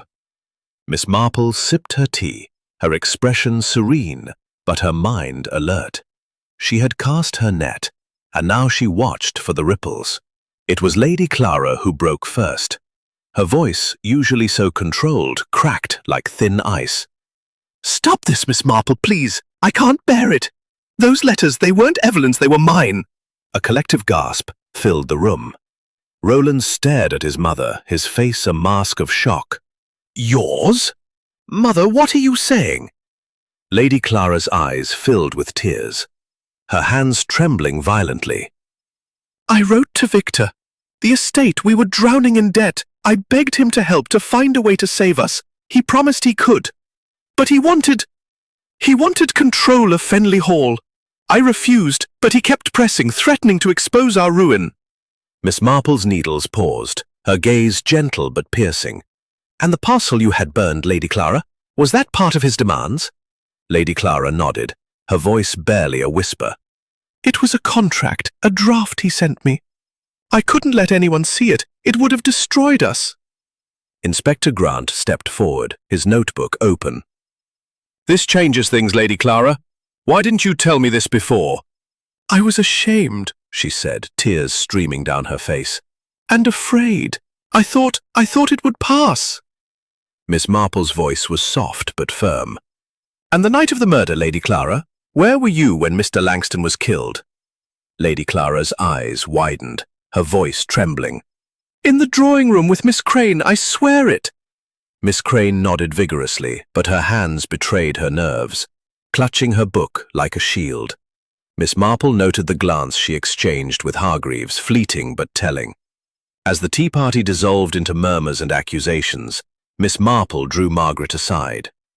My dear, Lady Clara's confession is a step toward the truth, but it is only a step. The letters, the contract, they explain much, but not the earring nor the scratch on the terrace. We must watch closely now. The killer is feeling the pressure, and pressure makes mistakes. Margaret's eyes were wide. You think it's one of them, don't you? I think, Miss Marple said, her smile faint but sharp, that the truth is like a marsh path. One must tread carefully, but it leads to the heart of the matter. The library emptied, the guests retreating to their rooms, their faces etched with fear and doubt. Miss Marple remained, her knitting resumed, her mind weaving the threads of evidence into a pattern that was almost, but not quite, complete. Chapter 10. The Truth Unveiled. The fourth morning at Fenley Hall broke with a pale sun struggling through the marsh mist, casting a ghostly light over the estate.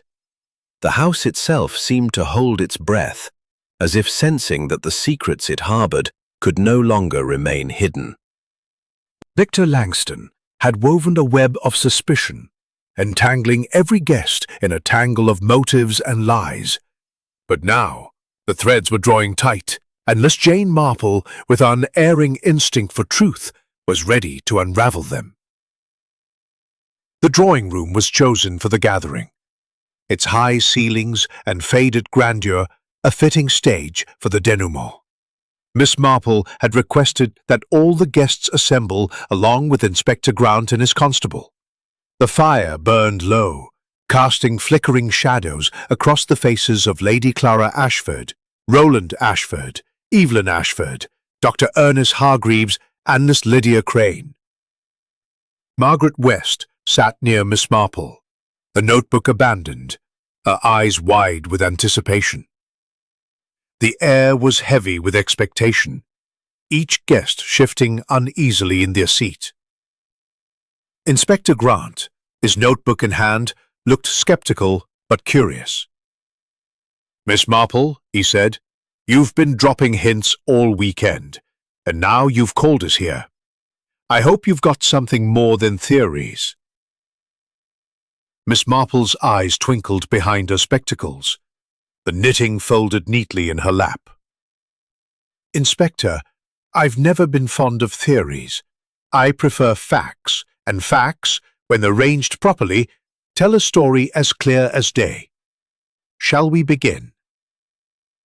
She rose, a small figure commanding the room with quiet authority. The murder of Mr. Victor Langston was a carefully planned act, but not without its mistakes. Let us start with the facts. Mr. Langston was stabbed on the terrace at approximately 9:20 p.m. with a letter opener bearing the Ashford crest. A singed note, a blood-stained scarf, a pearl earring, a footprint, a curved scratch on the stone, a brass key, and a ledger of debts. These are the pieces of our puzzle. But it is the human heart, with its passions and fears, that ties them together. She turned to Evelyn, whose face was pale but composed.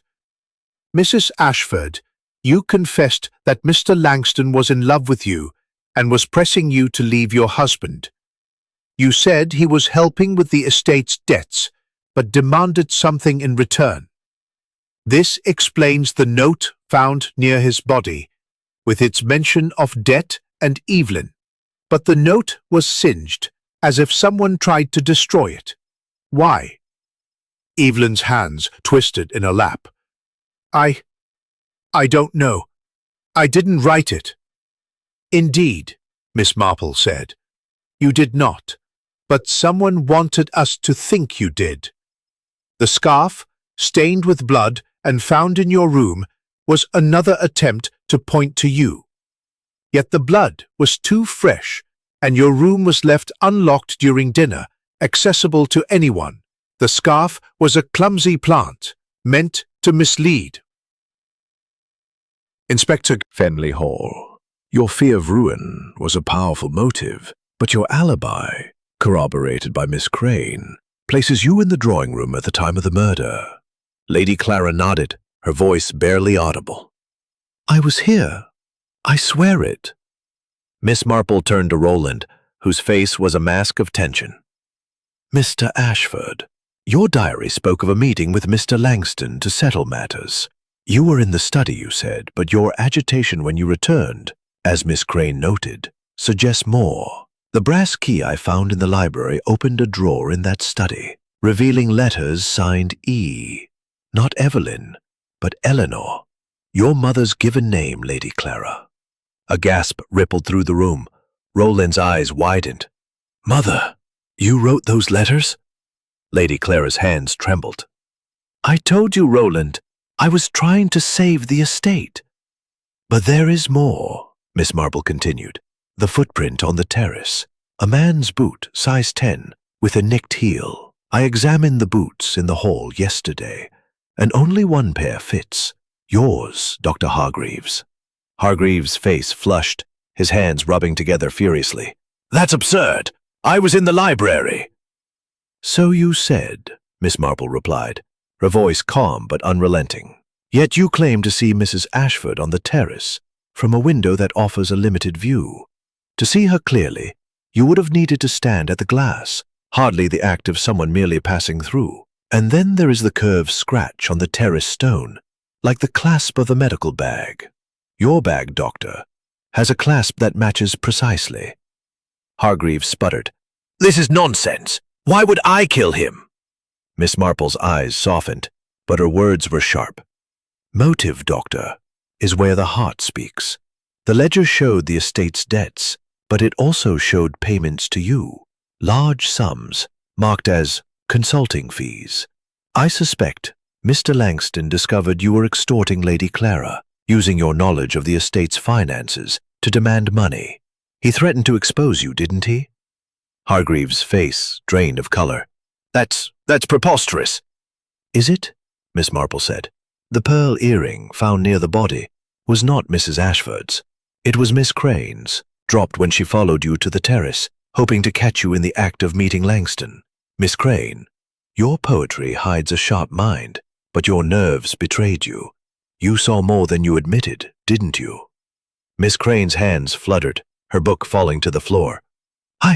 I didn't mean to. I saw Dr. Hargreaves leave the library and I followed. He was arguing with Mr. Langston and then there was a struggle. I dropped my earring in the dark.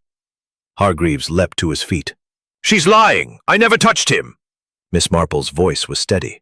You did, Doctor. You met Langston on the terrace to confront him about his threats. You took the letter earlier, knowing it would point to the Ashfords. During the struggle, your medical bag scraped the stone, leaving that distinctive mark. You stabbed him, then planted the scarf in Mrs. Ashford's room, using her unlocked door. The note, written by Langston, was meant to expose your extortion, but you burned part of it to shift suspicion to Evelyn. Inspector Grant stepped forward, his eyes wide. You've got proof of this, Miss Marple? The proof, Miss Marple said, is in the details. The footprint matches your boots, Doctor. The clasp on your bag matches the scratch. The payments in the ledger, the timing of your library visit, and Miss Crane's earring all point to you. You underestimated the small things, as so many do. Hargreaves' shoulders slumped, his hands still. I only wanted to protect myself. He was going to ruin me. The room was silent, the weight of the truth settling like dust. Evelyn sobbed quietly, Roland's arm around her. Lady Clara stared at Hargreaves, her face a mixture of relief and horror. Miss Crane clutched her book, tears streaming down her face. Miss Marple resumed her knitting, her voice gentle. The human heart, Inspector, is a complex thing. It seeks to protect, to hide, to survive. But the truth, like the marshes, always finds a way to the surface. Inspector Grant signaled to his constable, Dr. Hargreaves, you'll come with us. As Hargreaves was led away, the room exhaled, the tension breaking like a wave. Miss Marple's needles clicked softly, her work done, the puzzle complete.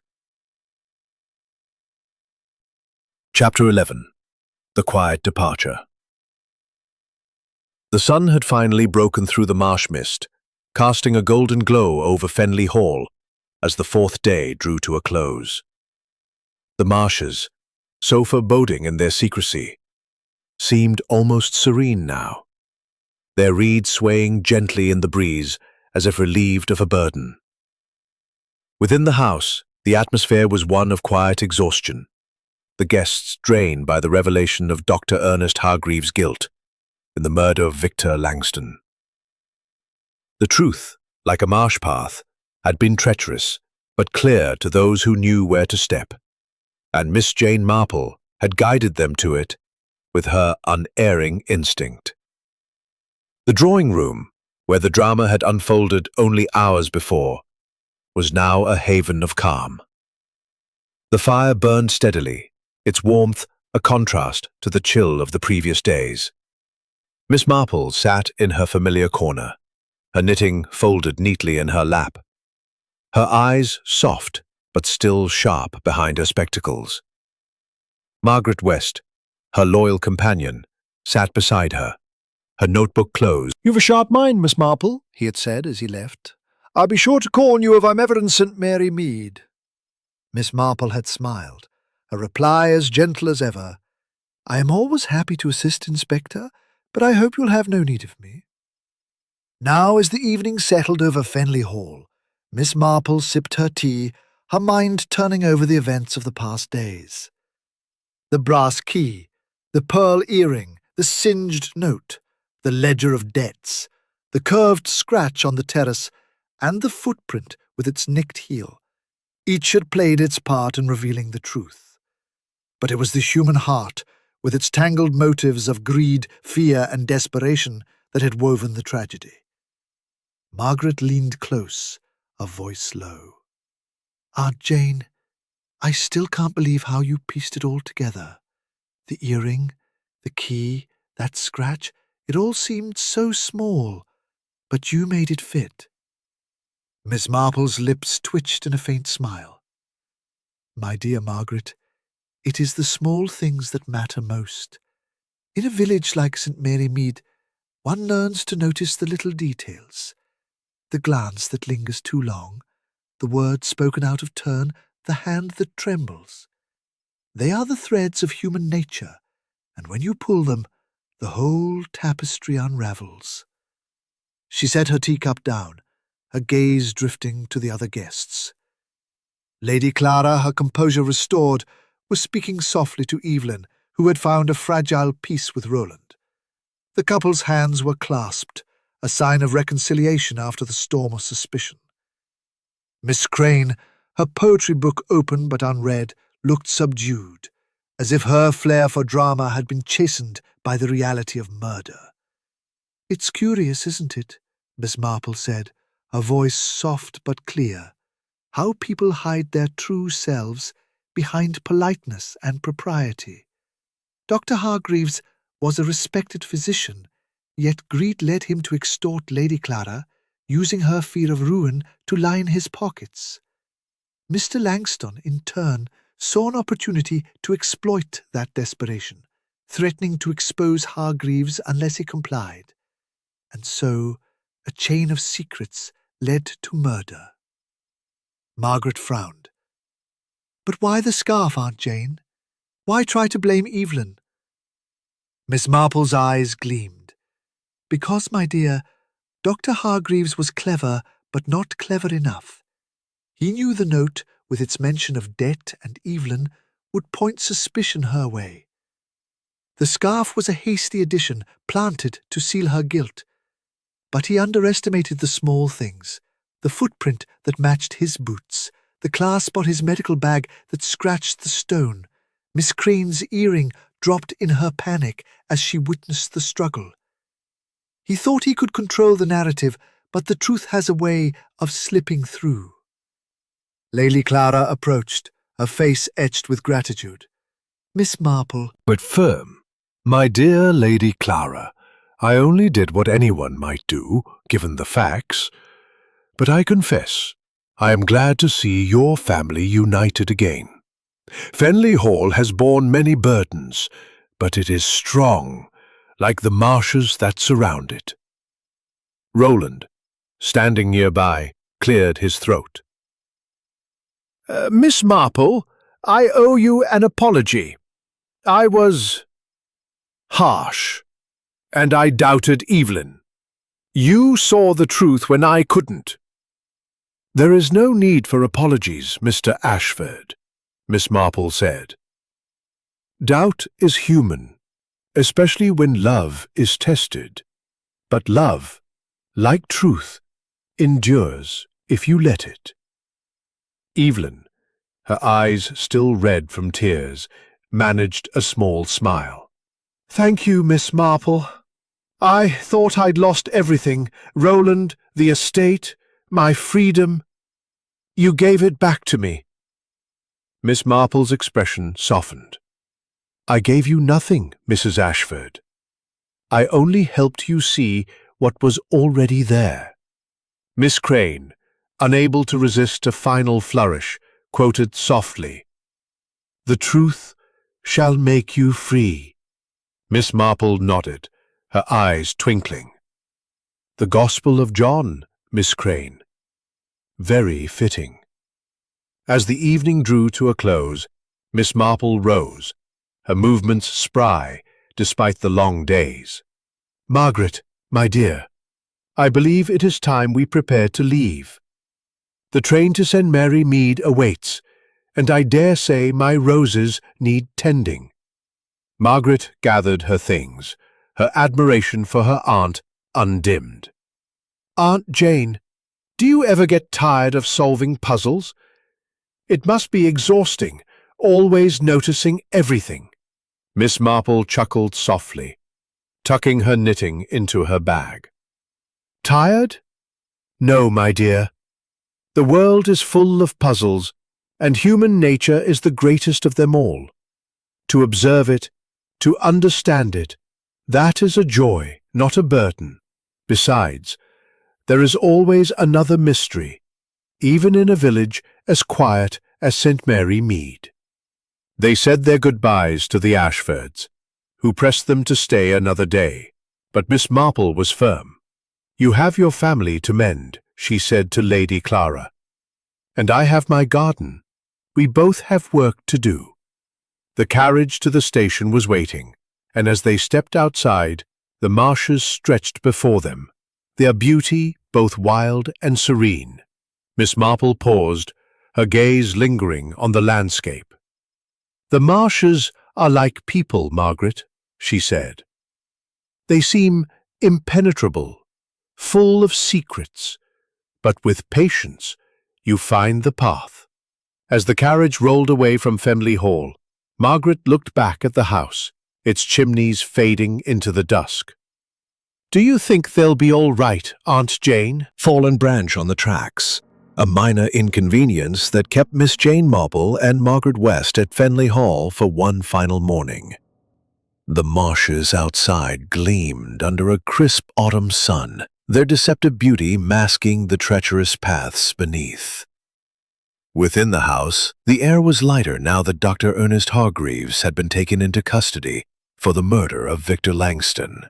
Yet, a subtle unease lingered, like a note played slightly off-key.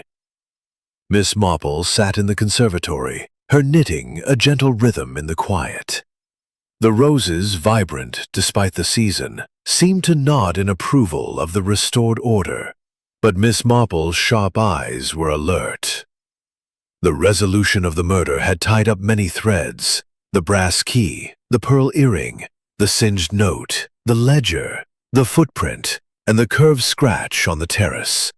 But one detail nagged at her, a loose stitch in the tapestry of truth. Margaret, ever attentive, sat nearby, her expression a mix of relief and curiosity. "Aunt Jane," she said, "I thought we were done here. The murder is caught, and the Ashfords are mending things. Why do you look so thoughtful?" Miss Marple's lips twitched in a faint smile. "My dear Margaret, a house like Fenley Hall is never quite done with its secrets. There is something yet to be resolved, something small but significant. Have you noticed how Miss Crane has been avoiding us since yesterday?" Margaret frowned. "Miss Crane? She's been quieter, yes, but I thought it was just the shock. All that poetry. She's a bit theatrical, isn't she?" "Theatrical, yes," Miss Marple said, her needles clicking softly. "But theater often hides truth. Her earring on the terrace, her precise recall of the clock chiming, her glimpse of Dr. Hargreaves arguing with Langston. These were not accidents. Miss Crane knows more than she has told, and I suspect it concerns Lady Clara's burned parcel." Before Margaret could respond, Lady Clara entered the conservatory, her face weary but composed. "Miss Marple, Miss West, I'm so sorry about the train. You're welcome to stay as long as needed. I can't thank you enough for what you've done." "You are very kind, Lady Clara," Miss Marple said, her tone gentle but probing. "But I wonder if I might ask about that parcel you had burned. You said it was a contract from Mr. Langston, but I sense it held something more, something that still troubles you." Lady Clara's hands froze on the rose she was pruning, her eyes darting to the door. "The parcel? It was nothing, really. Just papers about the estate. I told you, I burned it to avoid scandal." Miss Marple's gaze was kind, but unyielding. My dear, scandal is a heavy burden, but truth is heavier. I couldn't help but notice Miss Crane's unease when we spoke of the parcel. Couldn't have known what it was. Perhaps not, Miss Marple said. But she saw something, and it weighed on her. Shall we ask her? Reluctantly, Lady Clara agreed, and Margaret was sent to fetch Miss Lydia Crane. The spinster arrived, her hands clutching her poetry book, her eyes wide with nervous anticipation. "Miss Marple, you wanted to see me? I was just reading Tennyson. The web was woven curiously." "Very apt, Miss Crane," Miss Marple said, her smile disarming. "I was thinking of that parcel Lady Clara had burned. You were in the hall when she gave it to the maid, were you not? And you seemed most distressed afterward." Miss Crane's hands fluttered, her book slipping to the table. "Distressed? Oh, it was such a terrible time, with the murder and all." "Indeed," Miss Marple said, "but I suspect you saw something in that parcel. Something you felt compelled to keep secret. Perhaps it was not just a contract, but something more personal, something that might explain why Dr. Hargreaves' extortion began." Miss Crane's face crumpled, and she burst into tears. "I didn't mean to pry. I saw the parcel in the hall, and it was open just a little. There was a letter inside, not a contract. It was from Lady Clara to Mr. Langston, begging him not to tell anyone about her past." Lady Clara gasped, her hands flying to her mouth. "Lydia, how could you?" Miss Marple's voice was gentle but firm. "What was in that letter, Miss Crane? The truth, please." Miss Crane sobbed, her words tumbling out. "It was about a scandal years ago. Lady Clara, she had a child before she married Lord Ashford. She gave it up, but Mr. Langston found out, and he was using it to pressure her. I didn't want to say anything, it wasn't my place." Lady Clara's face was ashen, her voice barely a whisper. "It's true. I was young, foolish. The child was adopted, and I thought the secret buried. But Victor found records in London, and he threatened to expose me unless I gave him control of the estate. I wrote that letter begging him to stay silent. When he died, I burned it to protect my family." Miss Marple nodded, her expression one of quiet understanding. "And Dr. Hargreaves, knowing of the estate's debts, saw an opportunity to extort you further, using Langston's discovery as leverage. But you, Miss Crane, kept this secret, even as it tormented you." Miss Crane nodded, tears streaming down her face. "I thought I was—" Lydia, I forgive you. You meant no harm." Miss Marple rose, her knitting tucked away. "The heart keeps many secrets, Lady Clara, but they weigh heavily. You are free of them now, and your family is stronger for it." As the train was finally cleared for departure, Miss Marple and Margaret prepared to leave. Roland and Evelyn, standing together, thanked her profusely, their hands clasped in renewed trust. Miss Crane, subdued but relieved, promised to visit St. Mary Mead. Her poetry book now a comfort rather than a shield. In the carriage to the station, Margaret turned to Miss Marple. "Aunt Jane, you always see what others miss. How do you do it?" Miss Marple smiled, her gaze on the marshes fading into the distance. "My dear, I simply watch and listen. People are like marshes, full of hidden paths, but with patience you find the way. And in a village like St. Mary Mead, one learns that no secret stays buried forever. The train's whistle sounded, and Fenley Hall receded into memory, its secrets laid bare by the quiet wisdom of Miss Jane Marple. Chapter 13. The Echo of the Past. The delay of the train to St. Mary Mead had stretched into the late afternoon, forcing Miss Jane Marple and Margaret West to linger at Fenley Hall. The marshes outside shimmered under a pale sun, their deceptive calm a mirror to the uneasy peace within the house.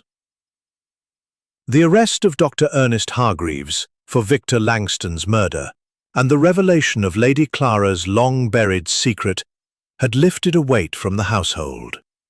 But Miss Marple's sharp instincts told her that one final thread remained untied. The air held a faint tremor, like the distant hum of a tuning fork, suggesting that Fenley Hall had not yet surrendered all its truths.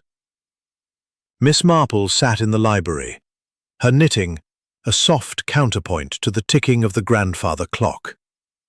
The room, with its shelves of dusty tomes and heavy oak furniture, felt like a sanctuary, yet it also held echoes of the secrets uncovered over the past days.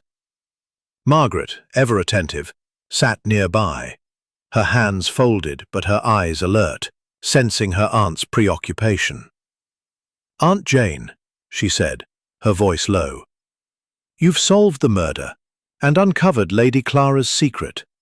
Surely there's nothing left to find. The train will be ready soon, and we can go home."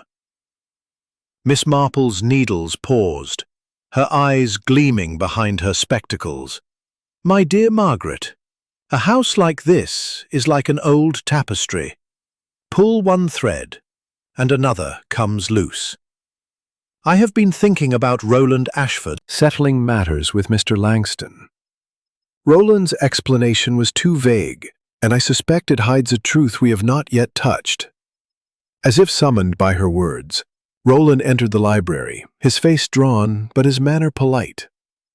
"Miss Marple, Miss West, I came to see if you needed anything. The station master says the train will be ready by evening."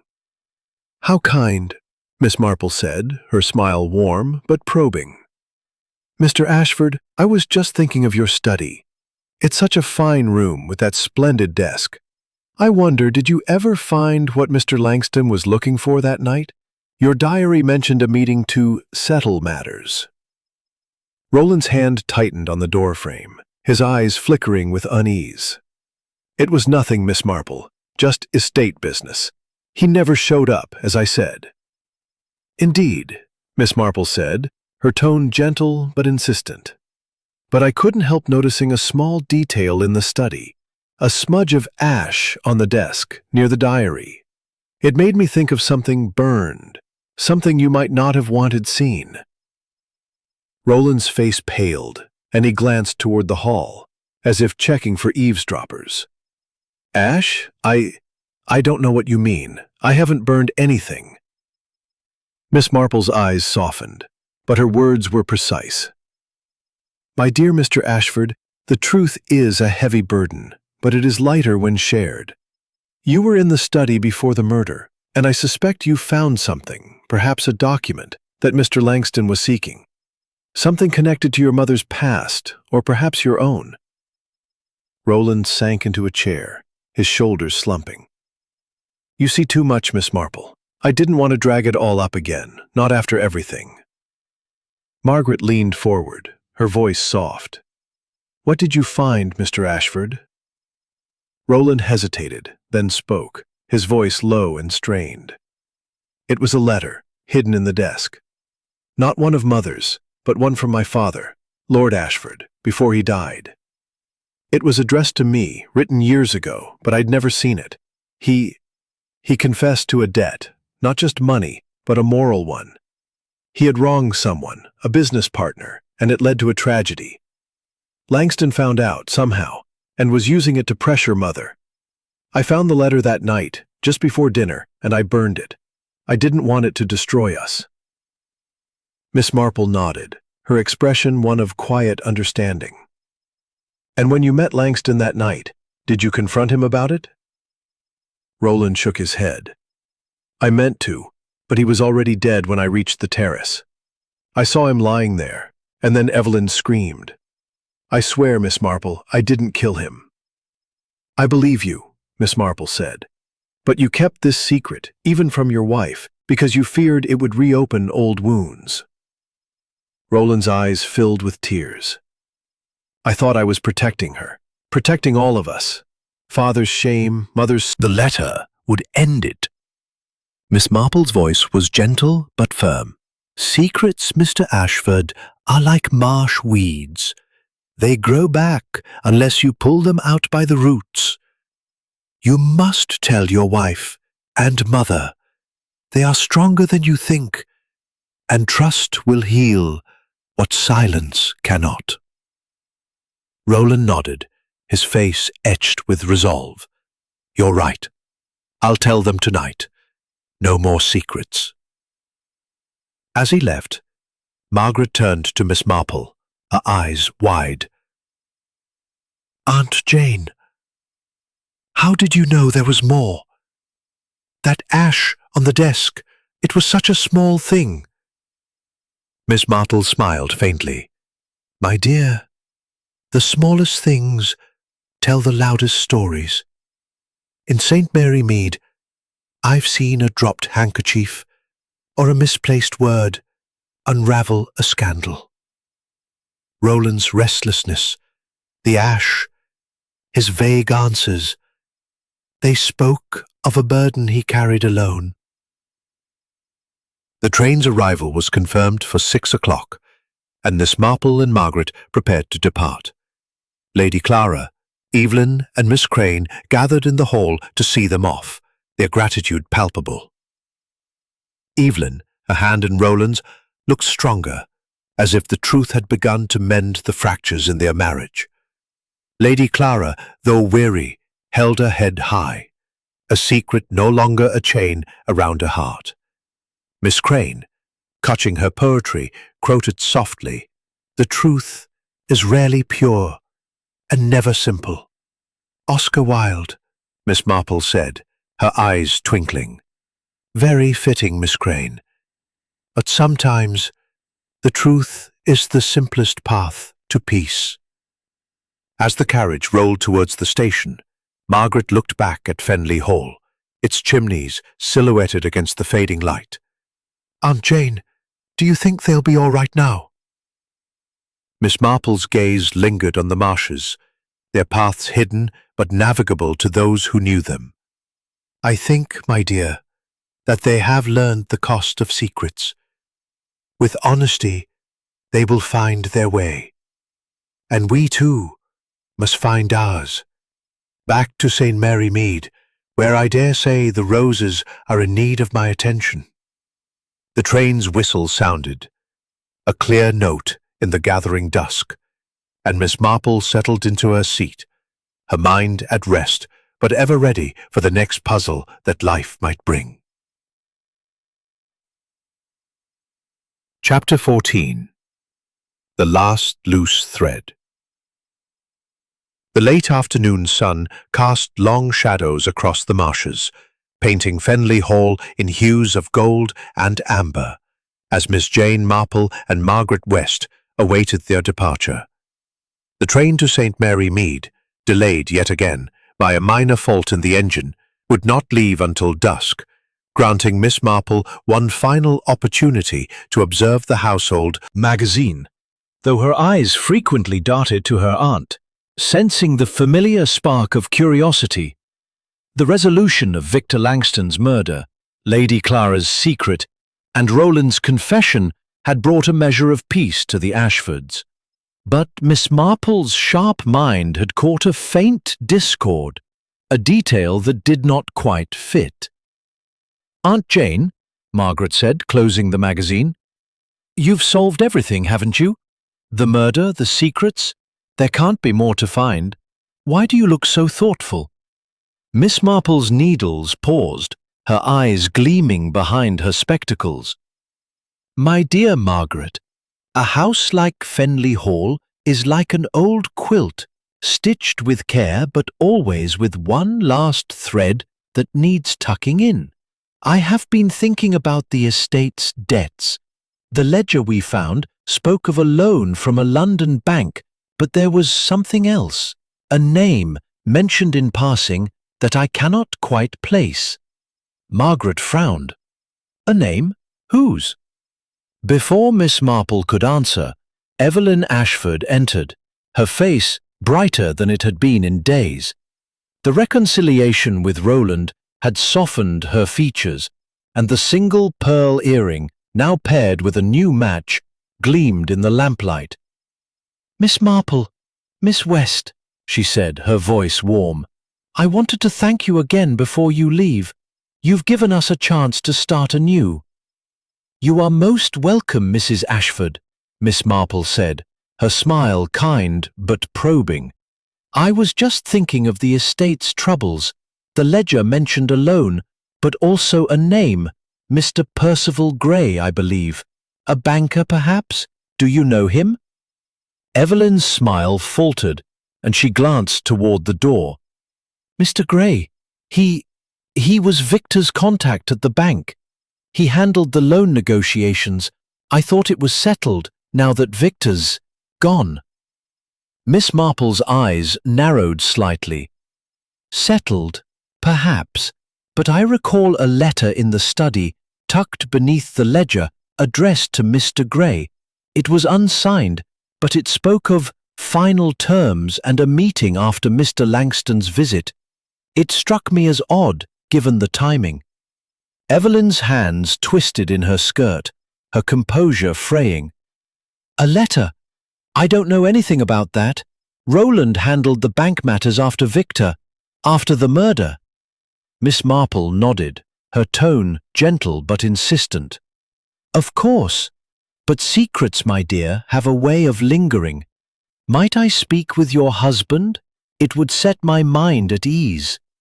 Evelyn hesitated, then nodded, fetching Roland from the study. He entered, his face weary but resolute, his arm around his wife. Miss Marple, you've done so much for us. Is there something else? Only a small matter, Miss Marple said, her needles clicking softly. The Glance with Evelyn. You saw that? It was nothing, just a draft. I wrote to Grey after Langston's death asking to renegotiate the loan. The bank agreed to new terms and the matter's closed. Miss Marple's lips twitched faintly. Closed, perhaps, but not without cost. I noticed a telegram on the hall table this morning from Mr. Grey. It mentioned a condition for the loan's extension. It made me think of something more personal than money. Roland's face paled, and Evelyn's hand tightened on his arm. A condition? He said, his voice strained. It was just business. The bank wanted collateral, some land on the estate. I agreed. Miss Marple's gaze softened, but her words were precise. Land, Mr. Ashford, or something more. In St. Mary Mead, I've seen many deals struck, and they often hide a deeper bargain. Mr. Grey's name appeared in the ledger, but also in a note in the study, suggesting he knew of your mother's secret. Was he, too, pressing you? Evelyn gasped, her eyes wide. Roland, you didn't tell me! Roland sank into a chair, his head in his hands. I didn't want you to know. Grey found out about Mother's past. Langston must have told him. He said the bank would call in the loan unless I gave him a share of the estate's profits. I wrote that letter to agree, to save us. I thought it was over. Miss Marple nodded, her expression one of quiet understanding. And so you kept another secret, hoping to protect your family. But secrets, like marsh weeds, grow back unless uprooted. You must tell your mother and wife, Mr. Ashford. They deserve the truth. Evelyn's eyes filled with tears, but she nodded, her hand resting on Roland's shoulder. "We'll face it together, Roland. No more hiding." Miss Marple rose, a knitting tucked away. "The truth is a hard path, but it leads to solid ground. I suggest you contact Mr. Gray and renegotiate openly. A man who trades in secrets is seldom as powerful as he seems." As the train's departure was confirmed, Miss Marple and Margaret prepared to leave. Lady Clara, summoned by Evelyn, joined them in the hall, her face etched with gratitude and resolve. "Miss Marple," she said, "you've saved us twice over. I'll speak to Mr. Gray myself. The estate will survive, and so will we." Miss Lydia Crane, hovering nearby, quoted softly, "The truth is a lamp in the dark." "A fine sentiment, Miss Crane," Miss Marple said, her eyes twinkling, "though I prefer to think of it as a needle, stitching things neatly together." The carriage to the station awaited, and as Miss Marple and Margaret stepped outside, the marshes stretched before them, their paths clearer in the fading light. Margaret looked back at Fenley Hall, its chimneys proud. People are its pieces. In St. Mary Mead, I've learned that no matter how carefully one hides, the truth always leaves a trace, a word, a glance, a letter. You need only look for it. The train's whistle sounded, a clear note in the twilight, and Miss Marple settled into her seat, her mind at rest but ever ready for the next mystery that might await her in the quiet of St. Mary Mead. Chapter 15. The Path Home. The train to St. Mary Mead chugged steadily through the autumn countryside, its rhythm a soothing counterpoint to the turmoil that had marked Miss Jane Marple's stay at Fenley Hall. The marshes, with their treacherous paths and whispered secrets, were now a fading memory, their golden hues giving way to the rolling fields and hedgerows of home. Inside the carriage, Miss Marple sat by the window, her knitting folded neatly in her lap, her eyes resting on the passing landscape, but her mind still turning over the events of the past days.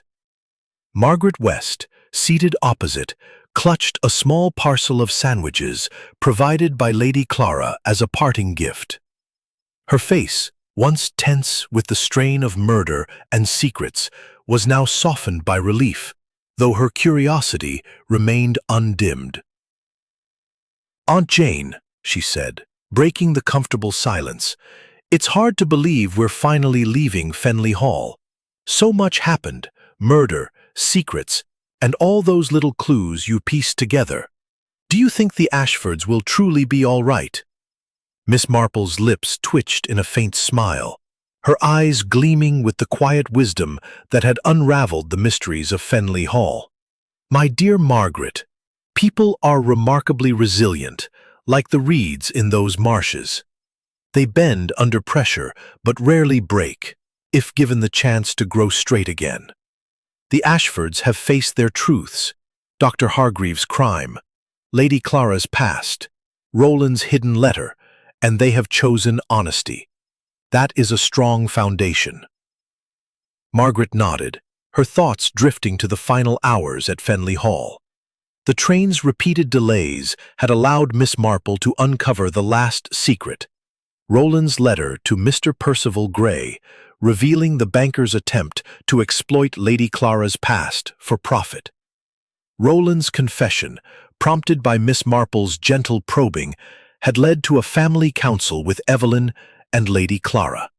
They had resolved to confront Gray openly, renegotiating the estate's loan without the shadow of blackmail. The decision had brought a tentative peace to the household, their unity forged in the crucible of truth. "It was that telegram, wasn't it?" Margaret said, her voice thoughtful. "The one from Mr. Gray, mentioning a condition. That's what made you suspect there was more to the story." "Unravel a scandal." "Mr. Gray's condition," suggested leverage, and leverage always points to a secret. Roland's restlessness, the ash on the desk, the vague answers, they were the threads that led to his letter. Margaret leaned forward, her eyes wide.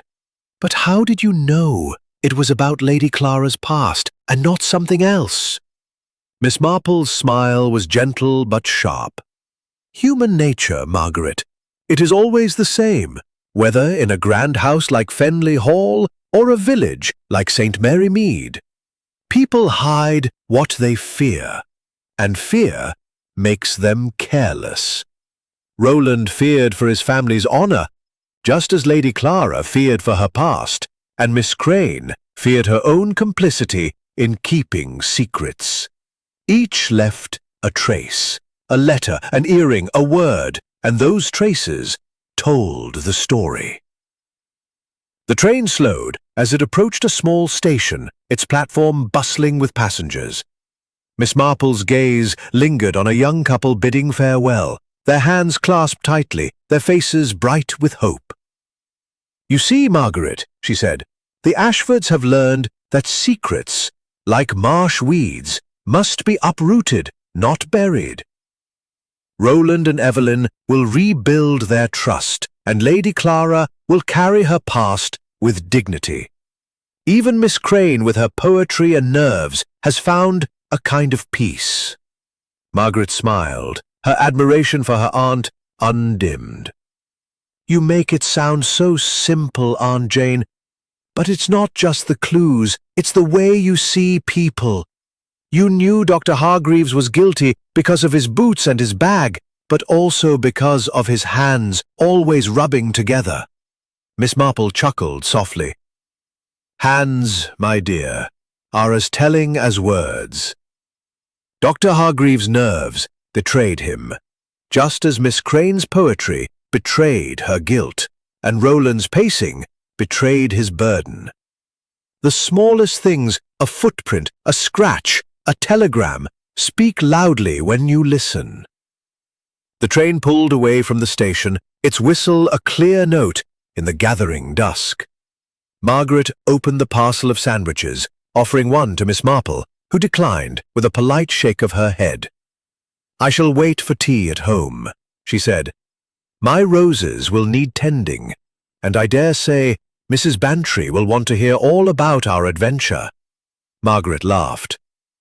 "Mrs. Bantry will be green with envy. She'll say you've had all the excitement while she's been stuck with village gossip." "Gossip," Miss Marple said, her eyes twinkling, "is often the key to a mystery. In St. Mary Mead, a whispered rumour or a misplaced word can be as revealing as a footprint in the mud. I expect I shall find a puzzle or two waiting for me." As the train neared St. Mary Mead, the landscape grew familiar. Roland's secret, the estate's debts, had set the Ashfords free. Even Miss Crane, with her fluttering hands and poetic outbursts, had found a measure of courage in confessing her role. "Do you ever tire of it, Aunt Jane?" Margaret asked, a voice soft. "Solving mysteries? Seeing through people's masks?" Miss Marple's smile was serene, her hands resting on her knitting. "Tire, my dear? No. The world is full of mysteries, large and small, and each is a chance to understand the human heart. It is not the puzzle itself, but the people within it, their hopes, fears, and frailties that make it worthwhile. And in St. Mary Mead there is always another story waiting to be told." The train pulled into St. Mary Mead station, its platform quiet in the evening light. Miss Marple and Margaret stepped down, their bags light, but their hearts full. A neighbour, spotting them, waved cheerfully, and Miss Marple returned the gesture, her mind already turning to her garden and the quiet rhythms of home. As they walked toward her cottage, Margaret glanced at her aunt. "What will you do now, Aunt Jane? After all this, A quiet village must seem dull. Miss Marple's eyes gleamed with quiet amusement. Dull, my dear? Never. A village is a microcosm of the world, and its secrets are as deep as any marsh. I shall tend my roses, have tea with Mrs. Bantry, and keep my eyes open. Life, you see, is the greatest mystery of all. The cottage came into view, its windows glowing warmly in the dusk. Miss Marple paused at the gate, her gaze lingering on the roses, their petals bright against the fading light. Fenley Hall was behind her, its secrets laid bare, but St. Mary Mead awaited, with its own stories yet to unfold. 7.